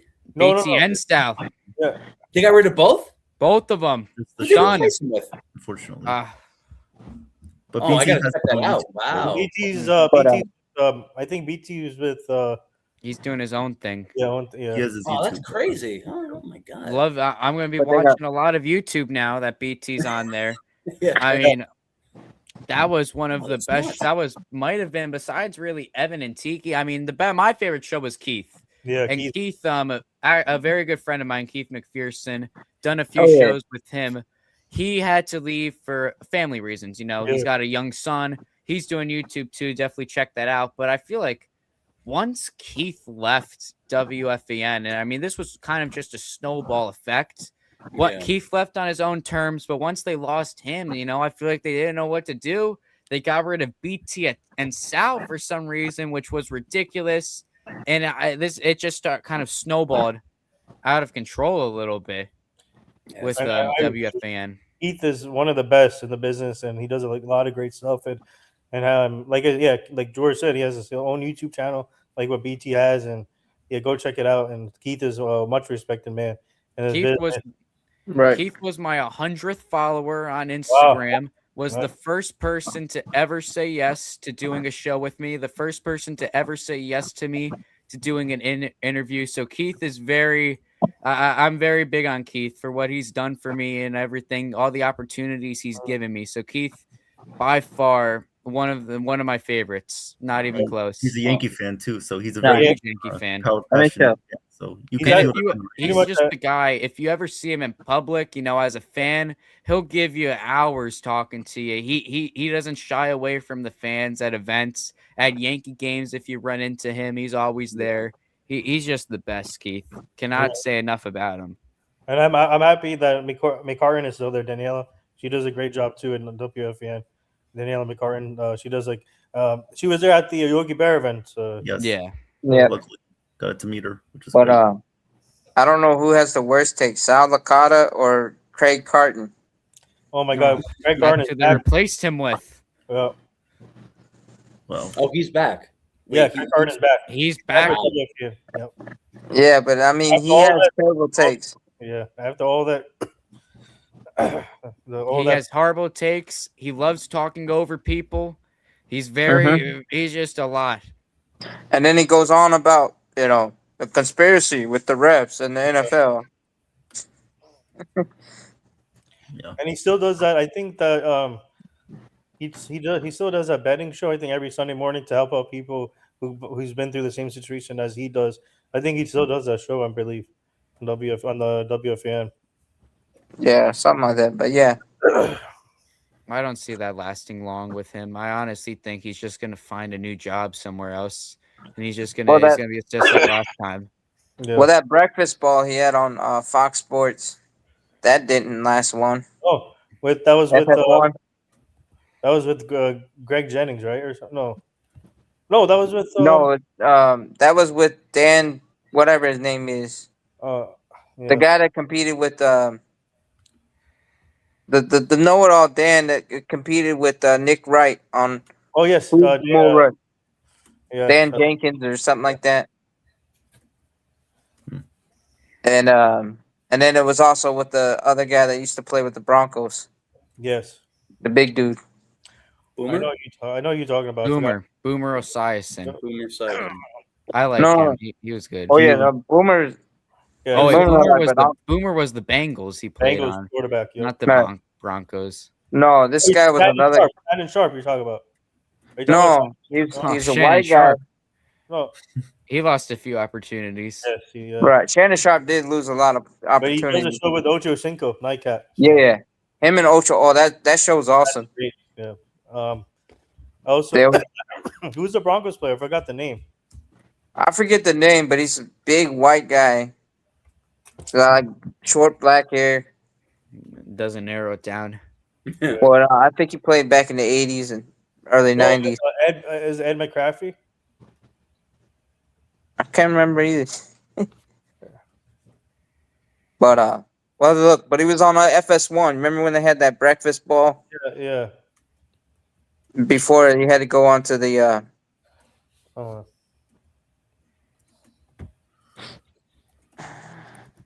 Where did Joe go? I don't know. I think he's sleeping. Anybody got the score on the gonna sleep through the whole show? The Giants. I mean the what do you call it? The Niners. 21-21. The second quarter tie. Yep. Dude, are you guys surprised the Bears are having such a great season? I'm not surprised. Ben Johnson's a genius head coach. I love Ben Johnson. I think right from the start when they hired him, I knew they're going to be good. And Caleb, this is a perfect fit for Caleb Johnson. Best situation in the world for him. Now he's showing that he's capable of being that talented star quarterback in the league. Don't be surprised. They're Super Bowl contenders too. That's how good they are. They're known for defense, but their offense is electric. So can you imagine if they? You got two running backs who can do multiple things. So, well, and then also you got Doomsday and you got DJ Moore. DJ Moore is like and Luther Bird and X Factor for them. Yeah. I like Luther Bird. Yeah, and then I think it was only a matter of time before Caleb Williams burst onto the scene. I mean, everyone just. I mean, when you're like that guy like Caleb Williams, you're very outspoken. You're the prodigal son, you're the promised first overall pick for a number of years. You're always going to have that level of hate surrounding you, especially when you're Caleb. Like Caleb really doesn't have the best media presence, but the talent was just undeniable at USC. I mean, you could not watch this kid and say he was going to be a bust when he was in college. I mean, that's just ridiculous to say. The talent's there.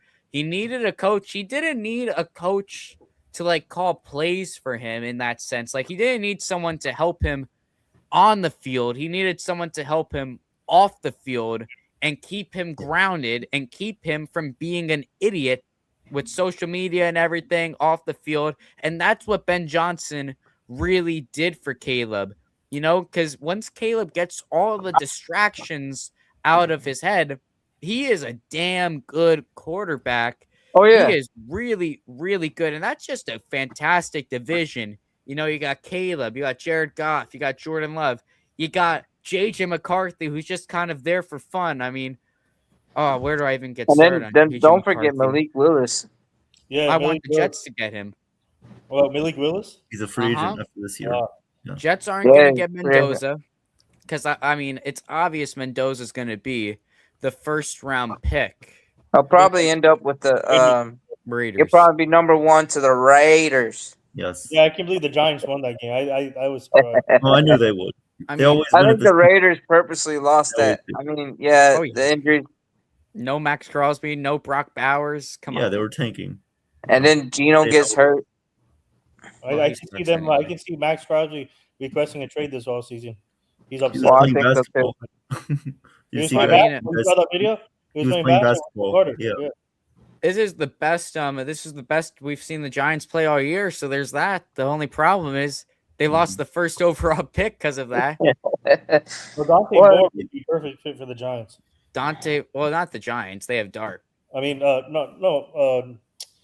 For the Jets. You mean? Yeah, That's Dante going to Moore. be the discussion they have to make because there's no way Las Vegas is going to give up the first overall pick to the Jets. They want Fernando Yeah, Mendoza. they need it.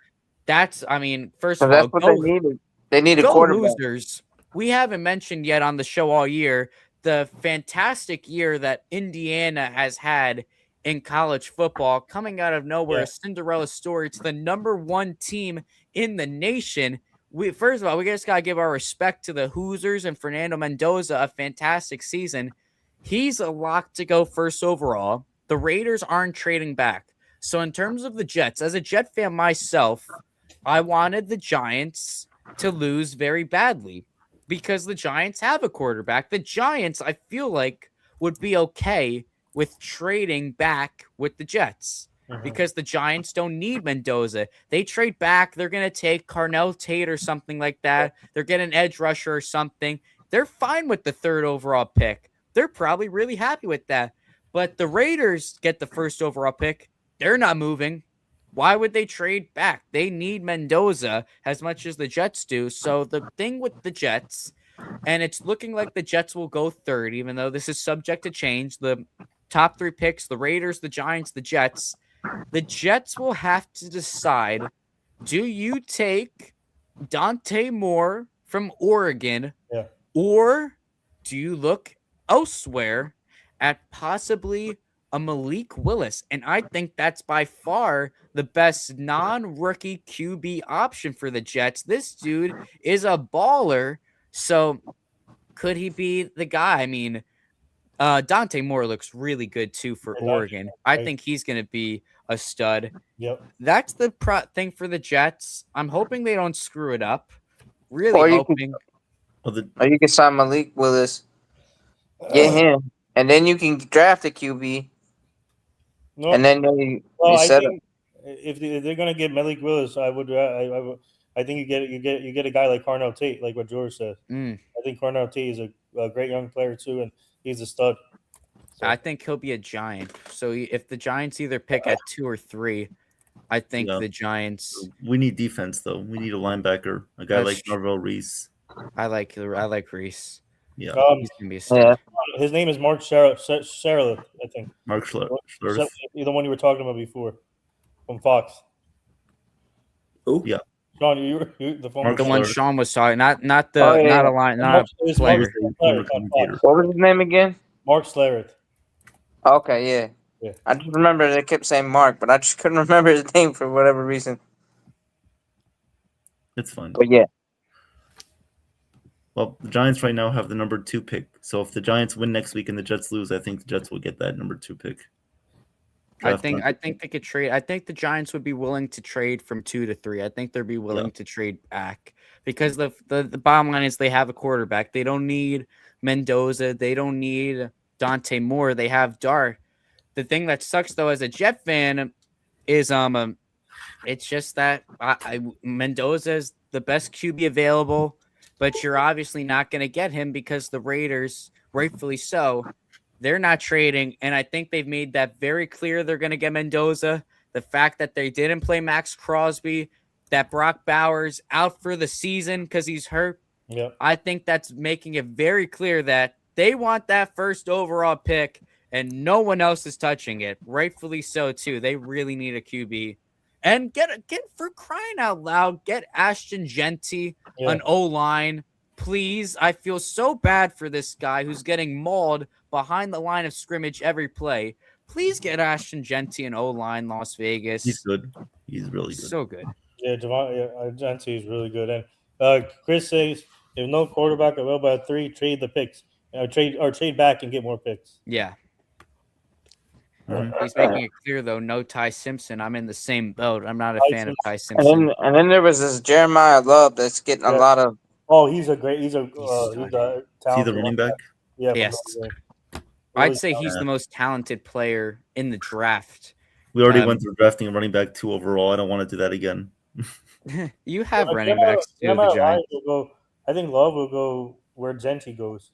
6, I think, most likely.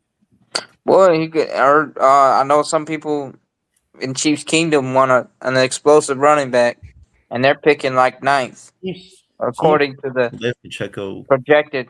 No, Pacheco's. But Pacheco's a short yards, angry runner. Like ever since that he broke his fibula, he hasn't had that same explosive every time. 49ers are up 28-21. Yep, nice scoring game there. 2 minutes. But I think definitely it was a discussion if Dante Moore was gonna if he was gonna declare. He hasn't declared yet, but I really do think he is, just because he's gonna be a top 3 pick this draft. There's no way next year he's gonna be a top 3 pick. So he's gonna be available. But again, this is gonna be an interesting decision for the Jets. Obviously, they need a QB. They have decent skill players. I mean, your wide receiver room next year is Garrett Wilson, A.D. Mitchell, John Mechie, Smith. That's not a terrible wide receiver room. You got Breece Hall in the backfield. You have a good O-line for once. Ahmed Membu has been arguably the best lineman in all of football this year. Olu Fashanu, he is a stud. Joe Tipman has been all right. The center play has been good, so the line is fine. Yeah. The defense is shaky, but at the end of the day, you're still gonna have I think they're gonna have like the 18th pick because of the Sauce Gardner trade, and then you have your 2nd round pick, and then you can always sign a defensive player to beef up this defense, because obviously you're down your 2 best defensive players, Sauce Gardner, Quinnen Williams, Elijah Vera Tucker, too, another guy coming back on this line. So, the Jets, they can have a solid team if they don't jet it up. I'll say that. If they don't jet it up. Yeah. Now, recently, draft-wise, they've been very good, honestly. You can't throw shade at the Jets for the recent drafts. I mean, Sauce, Breece Hall, Garrett Wilson, Jermaine Johnson, Olu Fashanu, Ahmed Membu. It's really been great. Yeah, it's been great after post-Zach Wilson. So don't get it up, and maybe we'll be a solid team. 5 wins. No, our biggest problem as the Jets is when we draft a QB. Yeah, George and I was actually at the NFL draft at MetLife. That was fun for the Giants and Jets draft party. Yep. Mm-hmm. Yeah, I'm looking forward to that again next year. That's really fun. Actually, that was my first time. Yeah, it's in Pittsburgh this year. Yeah, Pittsburgh. Yeah, MetLife has something though for the Jets. And then with Quinnen Williams, don't they get 2 extra picks too? Quinnen's next year. Oh, next year? Yeah. Next year's draft, but it's their first next year, which should help. But yeah. Here in New York, we need competitive football. I'm tired of watching uncompetitive football. Rant. I want to see your rant. Come on. Yeah. I'm tired of it. Yes. I'm tired of the Yankees not making any moves. Yes. Do something. But it's right in front of us. Aaron Boone. Right there. In front of us. Smack that table. Okay, Evan, who do you think for the Giants' next head coach, do you think Mike Kafka deserves a chance, or do No. you think they're going to go outside like a Marcus Freeman? Or Well, I do have a little bit of concern about Freeman. You don't know how he's going to translate to the NFL. We've seen college coaches come to the NFL level. They've failed. Some of them have done okay, but I don't really feel comfortable with Marcus Freeman, especially after what they did Notre Dame after they didn't make the college football playoff. They denied their bowl game. I didn't like that. I don't respect Notre Dame for doing that, so I don't really feel too comfortable with Freeman. Obviously, he did a great job coaching them to the national championship last year, but ultimately they failed. But with the Giants, they need someone with experience. They need a guy like Mike McCarthy. Yeah. A guy like John Gruden, I wouldn't really go there. Nah. Maybe someone else with experience. That's the big thing with the Giants. They need someone No. with experience. I think Mike McCarthy would, and then the guy from the Bills, I forgot his name. McDermott. Yeah, no, not McDermott. Actually, I don't know If he gets fired. Yeah, I don't know. Well, no. How about yeah? How about Schwartz, the defensive coordinator for the Browns? Oh, Browns. Sorry, Browns. Yeah. I mean, I'm kind of tired of the coordinators. I mean, it would be cool, I guess, someone with a defensive personality, but someone with experience. Who I would you're prefer. looking at it. Despite their record of the Browns, their defense was they're great. second overall. Yeah, so, they have great defense. And they held the Rodgers and the Steelers to 6 points. They kept them out of the end zone. Oh, Joe Brady. That's who it was, Nathan. Joe Brady, yeah. Joe Brady, yeah. Yeah, I mean, but also, I mean, I wouldn't be mad if they brought back Tony Dungy or what's his name? Wait, who? Tony Dungy. I don't think he'll coach. I think he's doing. I think he'll stick with the analyst job. I don't see him coaching again. He was a great coach. He was a great coach. Yeah, don't get me wrong, but still, I don't see him taking. I don't know. It's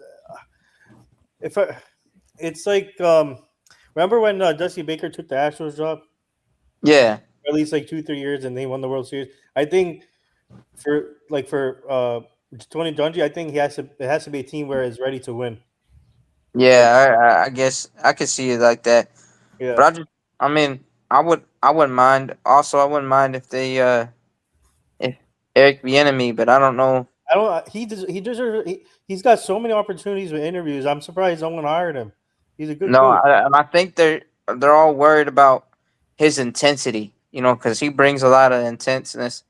Dick Vermeil, yep, that's a legend right there. Yep.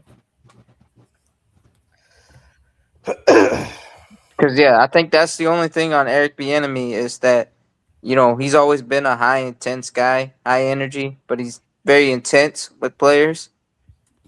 Some players complain, like the Commanders. They complained about. Yeah, I just don't think I don't see any like I told you, John D. Dick Vermeil. Evan, I think Mike McCarthy, and then maybe like Joe Brady. I've seen, and this is a courtesy of Ricky Ricardo. Yeah. This idea that was thrown out. It's very interesting, honestly. This idea, and this affects both New York teams in terms of football. This is the crazy idea, and I don't see both of these scenarios happening, but I think at least one of them is very possible. That we know the Ravens have had a disappointing season. Very disappointing year, the Baltimore Ravens. Could we possibly see Harbaugh leave Baltimore and possibly go to the Giants? I feel like that he's just done with his tenure in Baltimore. I think he's ready to move on. I think the Giants might be a fit that's very, very appealing to him because, I feel like he's another one who needs a win now situation. He's coming into this Giants team, hypothetically. He's got a young, promising quarterback in Jackson Dart. He's got a really nice receiving core with Malik Neighbors, who will be back next year. Wando Robinson, who I really like. He's got a stacked running back room with Scadaboo and Tyrone Tracy, and he's got a defense full of potential. This is a hire I could definitely see happening. But the other thing Ricky Ricardo said that is very, very intriguing, Lamar Jackson could possibly be shipped. Wow. And could he possibly go to the Jets? Because the Jets are not getting Mendoza. And the Jets, you know what the Jets also have? The Jets have loads of picks. Yeah.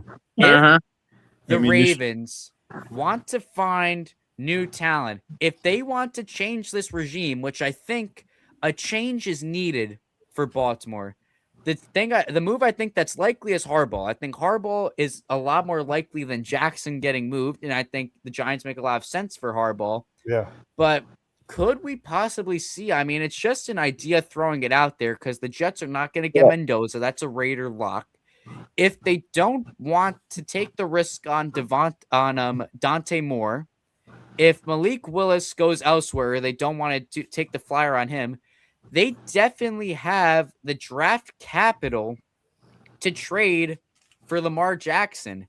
It's not like they don't have the picks. They 100% have the picks to trade for Lamar Jackson. It's just a matter of, are they willing to take that little bit of risk, and are the Ravens willing to do that? I think both sides, it definitely is possible. Again, I really think the Harbaugh, I really think that's a high possibility, but the Lamar Jackson's just kind of a shot in the dark what if situation. What do you guys think about that? Well, that's an interesting take by Ricky Ricardo, obviously the voice of the Eagles and WFAN, and obviously does some Yankee games also. But George, that's, I mean, if like I said, like you have the third pick, most likely the Jets will get the third pick. You can add that to the trade, and maybe the Ravens get the third pick, and they get Dante Moore as their future quarterback. Maybe, I don't know, but I think Lamar Jackson to the Jets, that'd be something crazy. I think he will obviously make the team much better, and you can improve the offense more around him. So that's it. I like that take. I just don't know if it's going to happen. I mean, it's going to be up to the Ravens to see.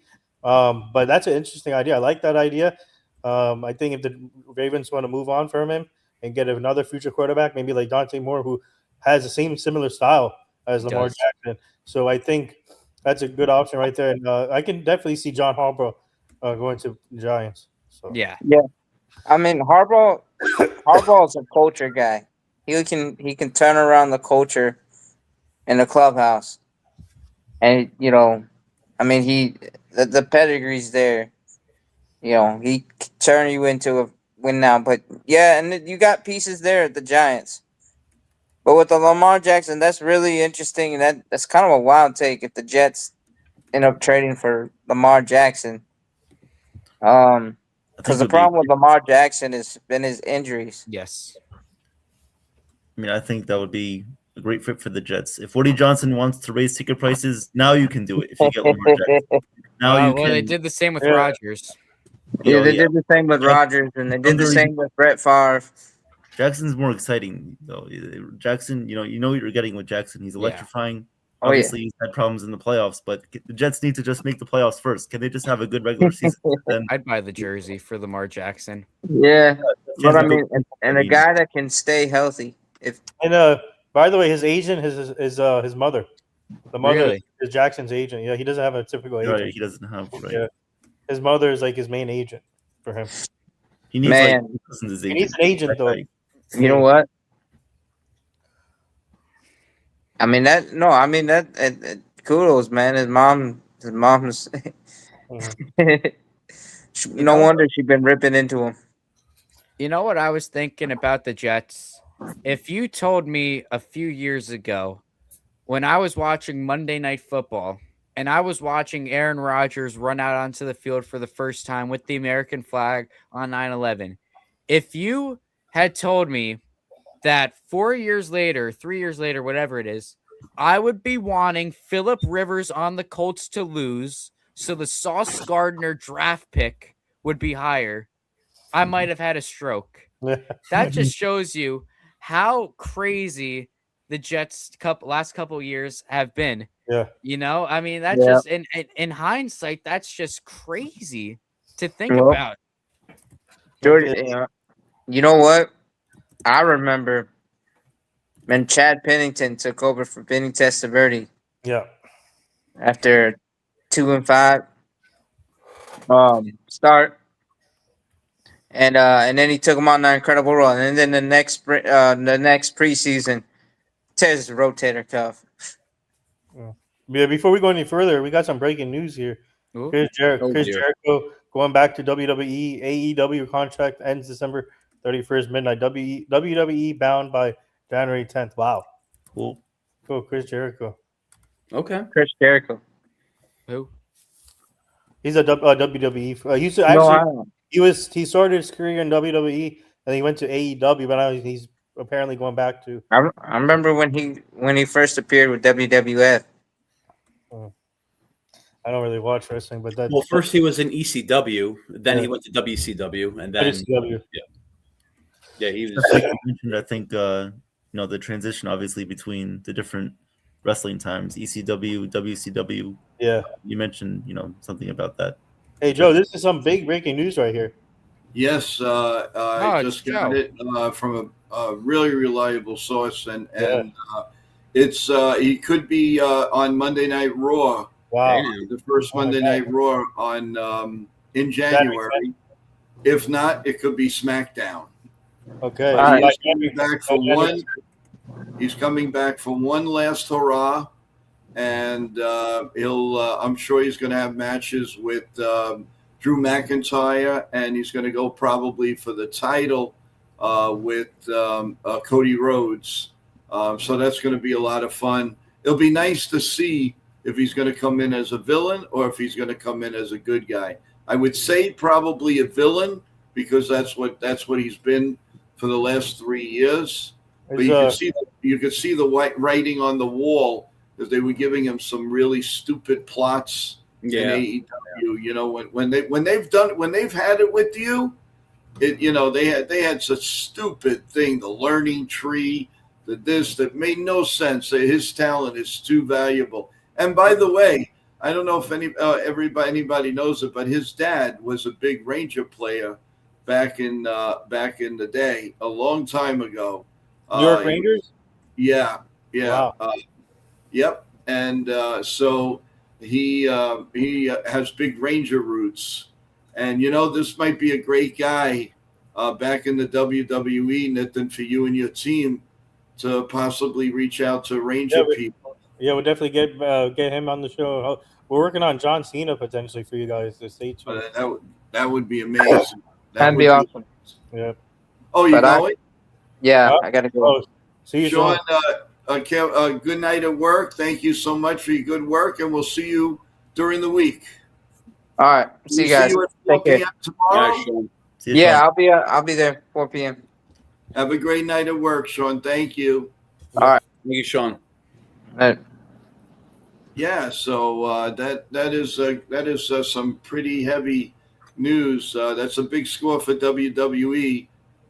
They'll have two last hurrahs this year, guys. Chris Jericho and AJ Styles. They're both probably going to ride the sunset, and who knows? They may be the SummerSlam gurus this year, and that should be a lot of fun. So Bill said his dad was a Ranger and he played for the Canadians. Right. What was his name? I don't know. Something Jericho. No, it's not Jericho. That's like I was thinking it was Pete Stemkowski, but I'm wrong. I haven't researched that in a while, but his father definitely played for the New York Rangers for many years.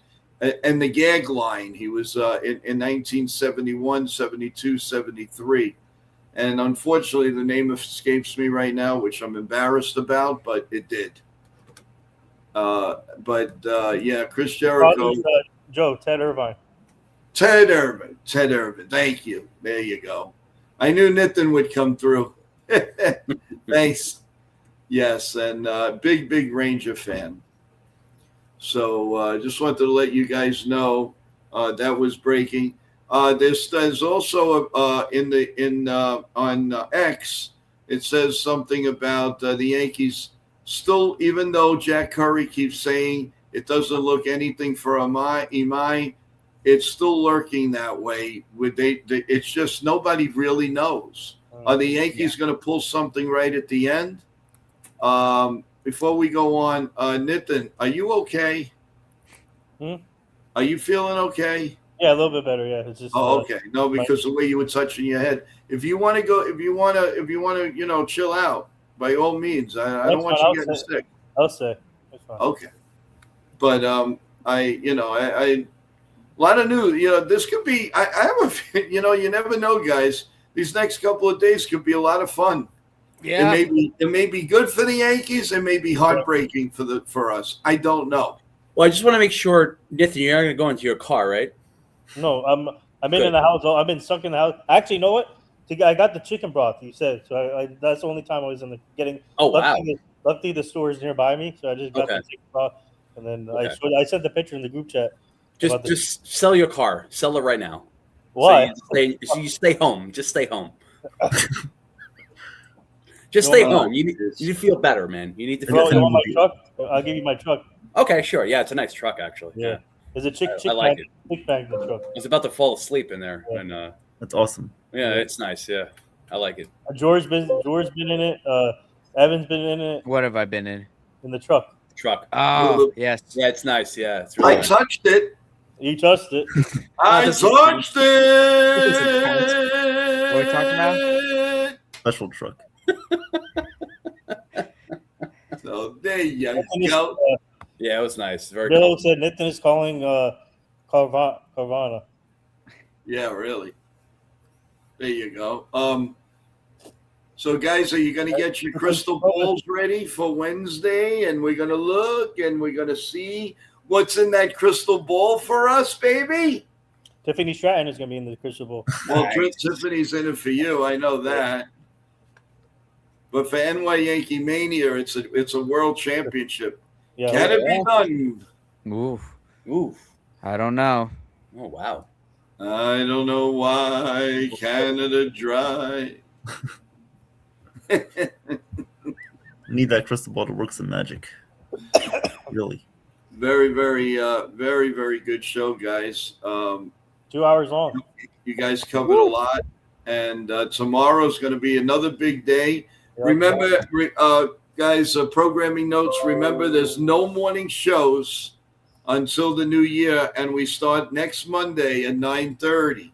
9:30, the new time, as we start the brand new year with a brand new time. And but this week is going to be 4:00 across the board because of a guest that NITHIN and his sports team has given us. All these presents, and we really appreciate it. Then we have an 8:00 stream tomorrow night. We may have a little stream Tuesday night, and then the big crystal ball stream on Wednesday, and then little hellos here and there for Thursday. Guys, while we have you on, are we doing the basketball show Friday night? Friday. January 2nd? No, that's January. That's January 2nd, I think, right? That would be January 2nd, yes. Yes. I'm good for that as long as you guys are. Yeah. Nick, are you good for that? Friday, what time? We'll do whatever time is good, 7 or 8. Yeah, sure. Yeah, that works. Okay, 7 That should work. 7? Yeah. Yeah, All sure. right. Okay. 7? Okay. I did have a question, actually. This just came to mind. So the Mets traded for a pitcher from the Orioles back in the 2000s. I forgot the person's name. So, but the wife threatened Benson.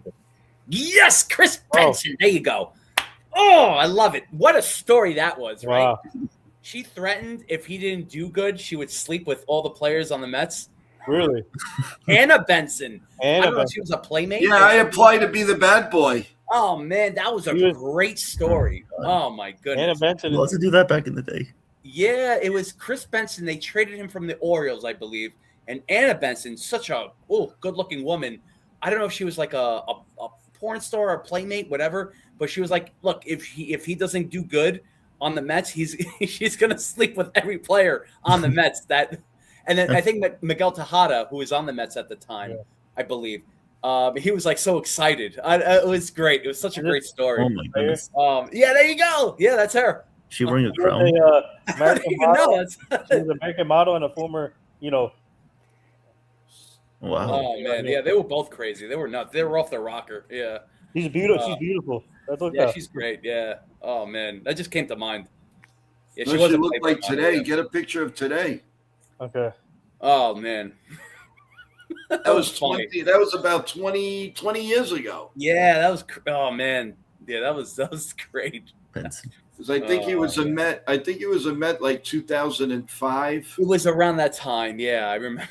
It's just funny. Dum dum dum dum dum dum dum. Oh man. I just remember Miguel Tejada. I think he was just very excited. He's like, "Oh my god, I can't wait!" Let's lose. Let's lose. There you go. Yeah. Oh, wow. Looks the same to me. Dum, dum, dum. Oh man, the good old days, right? Only 20 years ago, the good old days. Man, I wish I lived in the 80s, man. Yeah, oh, man, I know. Oh God. Well, guys, it was a really good stream, and we have been on for 2 hours and 10 minutes. We're breaking our own records here, guys. Some final thoughts, because we do have a big week coming up, guys.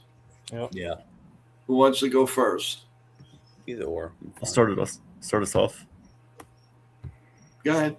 All right.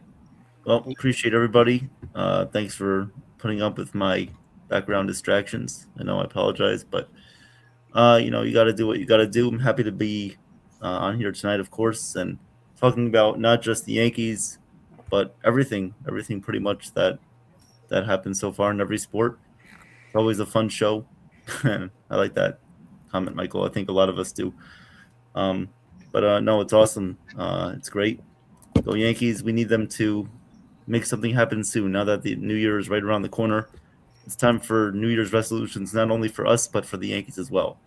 Learn from your mistakes and get better. That's what we want to see. So that's it. I'll keep it short and sweet. So go Yankees. We'll see you guys tomorrow. A lot of great interviews coming up. So be on the lookout. And, a few more ideas that we're cooking up too. So be prepared.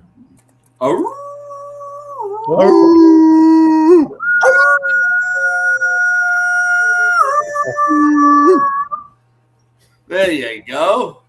All right. Yeah. Everyone away. And George is sitting up there saying, "What did I get myself into? What did I get myself into?" Yes, you are. George, we're still going to have you this week, right? We will. Uh-oh. Happy days are here again. Who wants to go next? Yeah, I'll go next. Thank you guys for all the well wishes. I'm a little better now, and hopefully by tomorrow I'll be fully better. Shout out to the chat. Great questions today, and if you guys missed out on the episode, go check out Danny Espinoza with Joe and Sean. They did a great job with them, and obviously great question from the fans. So stay tuned for that. Tomorrow, my team and I booked John Minch for this show at 4 p.m. Eastern. So tune in for that. That's gonna be a fun one. He acted in Moneyball, obviously, Little Big League, Beyond Borders, and also Criminal Minds. So stay tuned. Get your questions ready for that. And then obviously tomorrow night is the Chef Nick and Maria show. So that's gonna be fun to watch at 8 o'clock. So tune in for that. Please subscribe to this channel. Please keep liking, subscribing. A lot of big things happening. And please subscribe to our Jabba the Mouse show. We were ranked 117 now. And then it keeps changing. So, but yeah, keep subscribing to our Jabba the Mouse show. Big things are coming there. We have our show tomorrow. So tune in for that at 6:30, early start. But yeah, so great job, guys. This was a great stream, awesome stream. I still make time when I'm not feeling good. I still make time for you guys. So this is for you guys. We do this for you guys. So tune in for a lot of the great things happening. So feel better, Nithin. Yeah, thank you. Very Feel hard. better, my Thank man. you for all you Get do for some us. rest. Get some rest, Nithin. You're a great guy. Hey, everybody, we're all family here. Everybody's great. That's right. Multicultural family. Yep. We're only a phone call away. We're gonna go to Joe's. George is up next. Yeah, I mean, another great show. We covered it all really today. Gave our nice little year review. A little bit of basketball talk. A lot of football talk today, which was nice to touch up on because we are in the midst of the football season. We got some playoffs. We got the college football playoffs. Starting to talk a little bit about draft day, even though it is a ways away. But yeah, and it's gonna be a fun one coming up. Mai's window closes very soon. Okamoto shortly after that. Hopefully, once they fall, maybe these other free agents start to pick up a little bit. We get a little more action. But another great stream chat. Y'all were amazing, and let's go Yankees. Boo. There we go. There you go. Wrong button. Yeah, wrong button. Now the sensational, the one, the only, the chef of now, the chef of yesterday, the chef of 2 years ago, the chef of honeymoon. It's the Chef Mooney. Oh, Chef Nick. He said 2 years ago. Oh, that's funny.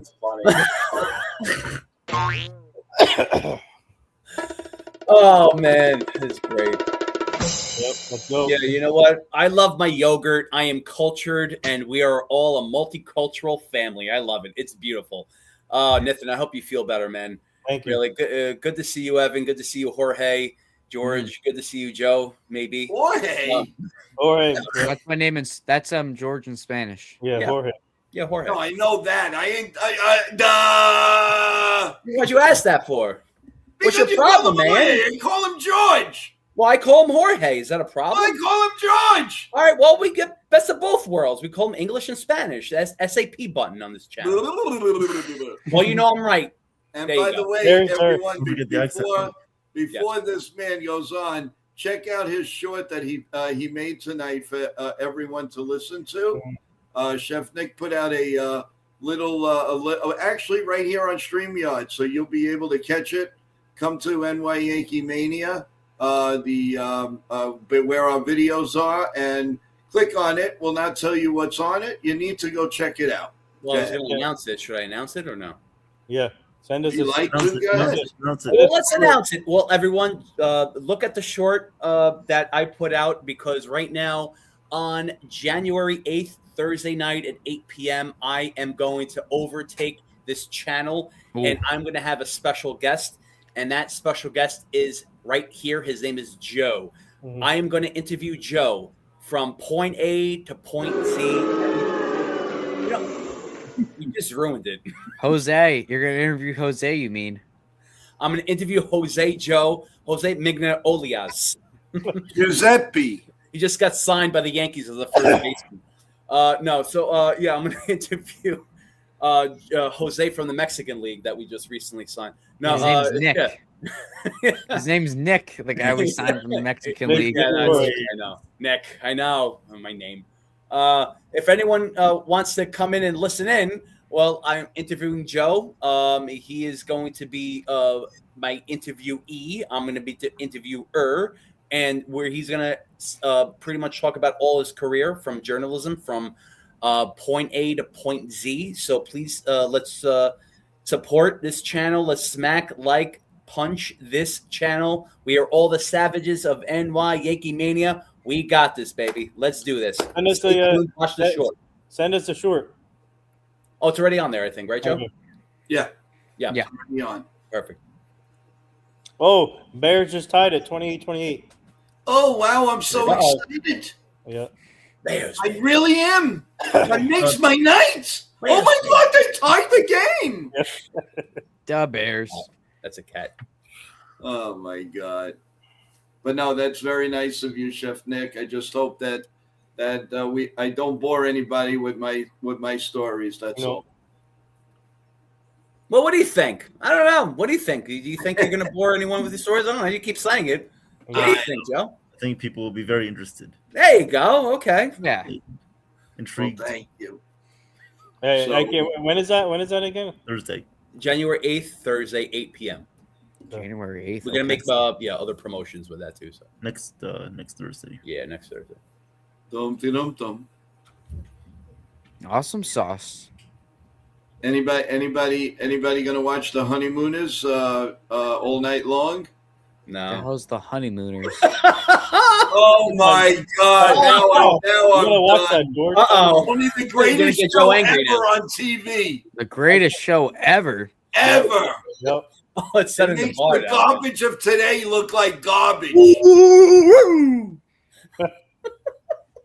need Go Raj. on. Honeymooners. What do they do? Go on honeymoons? Jeff, you know Raj. Come on, Joe, man. you gotta explain this, man. Dude, No, you honeymooners. explain it. Honeymooners. The greatest 29 episodes ever. Never heard of it. Oh, they made about 100, but there's 29 that are classics that you'll never, ever, ever see again. And Maybe I'll never see it.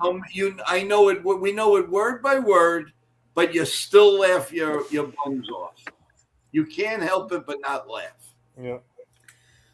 George, you ever see the Twilight Zone? Like that Twilight today. Zone? No, never. Is that the vampire one? No. Ah. It's all these like marathons he used to play like during like New Year's Eve and stuff like that. Yeah, it's.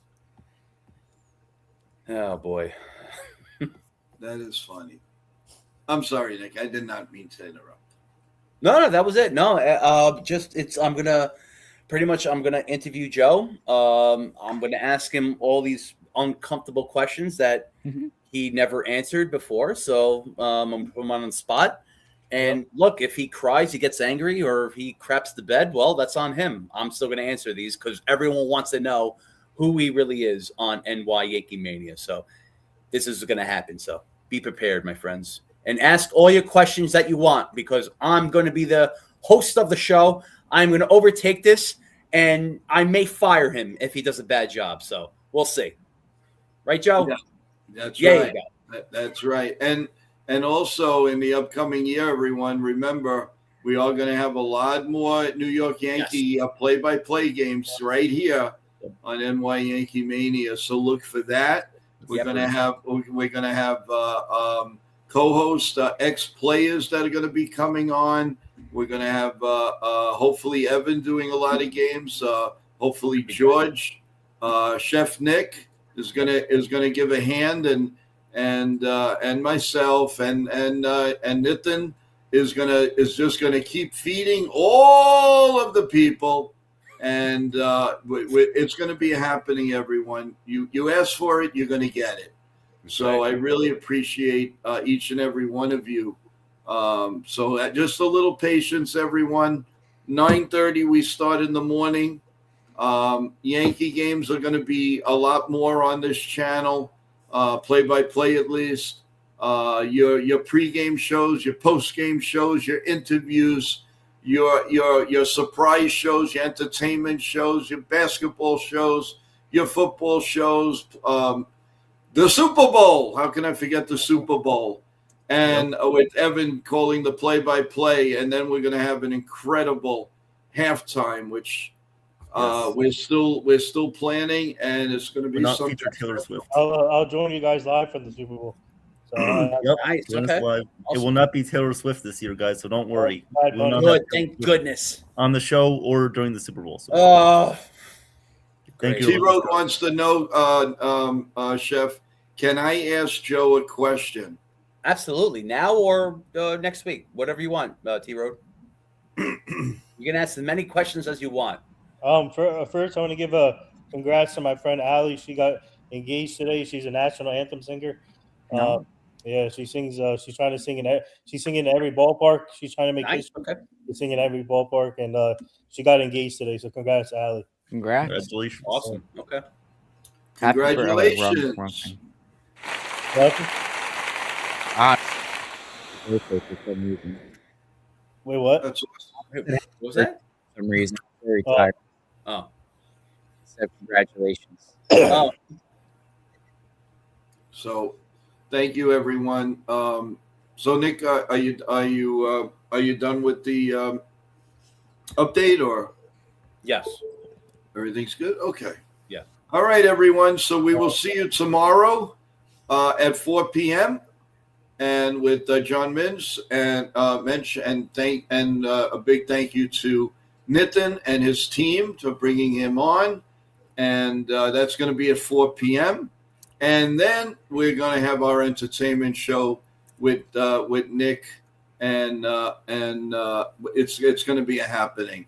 It really is going to, with Maria and Nick and myself, and get that paper and pen ready with any type of notes that you want to learn about what to put on the table, a little bit different on your New Year's Day and New Year's Eve. So stick with us, everyone. We're going to be here, and we're going to have a lot of fun together as we go to that crystal ball on Wednesday.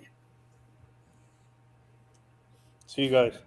We're good? Okay, everyone. God bless America. God bless you all. We love you, each and every one of you. We'll see you tomorrow. If the Yankees make a trade before 4 o'clock, you know where we'll come. We'll be right here at all times. So don't worry. You won't miss a thing. As we broke something like Chris Jericho tonight, we broke, we can do anything. So stay with us, everyone. Good night. Have a great night. Take care. Stay safe. Thank you. Thank you, guys.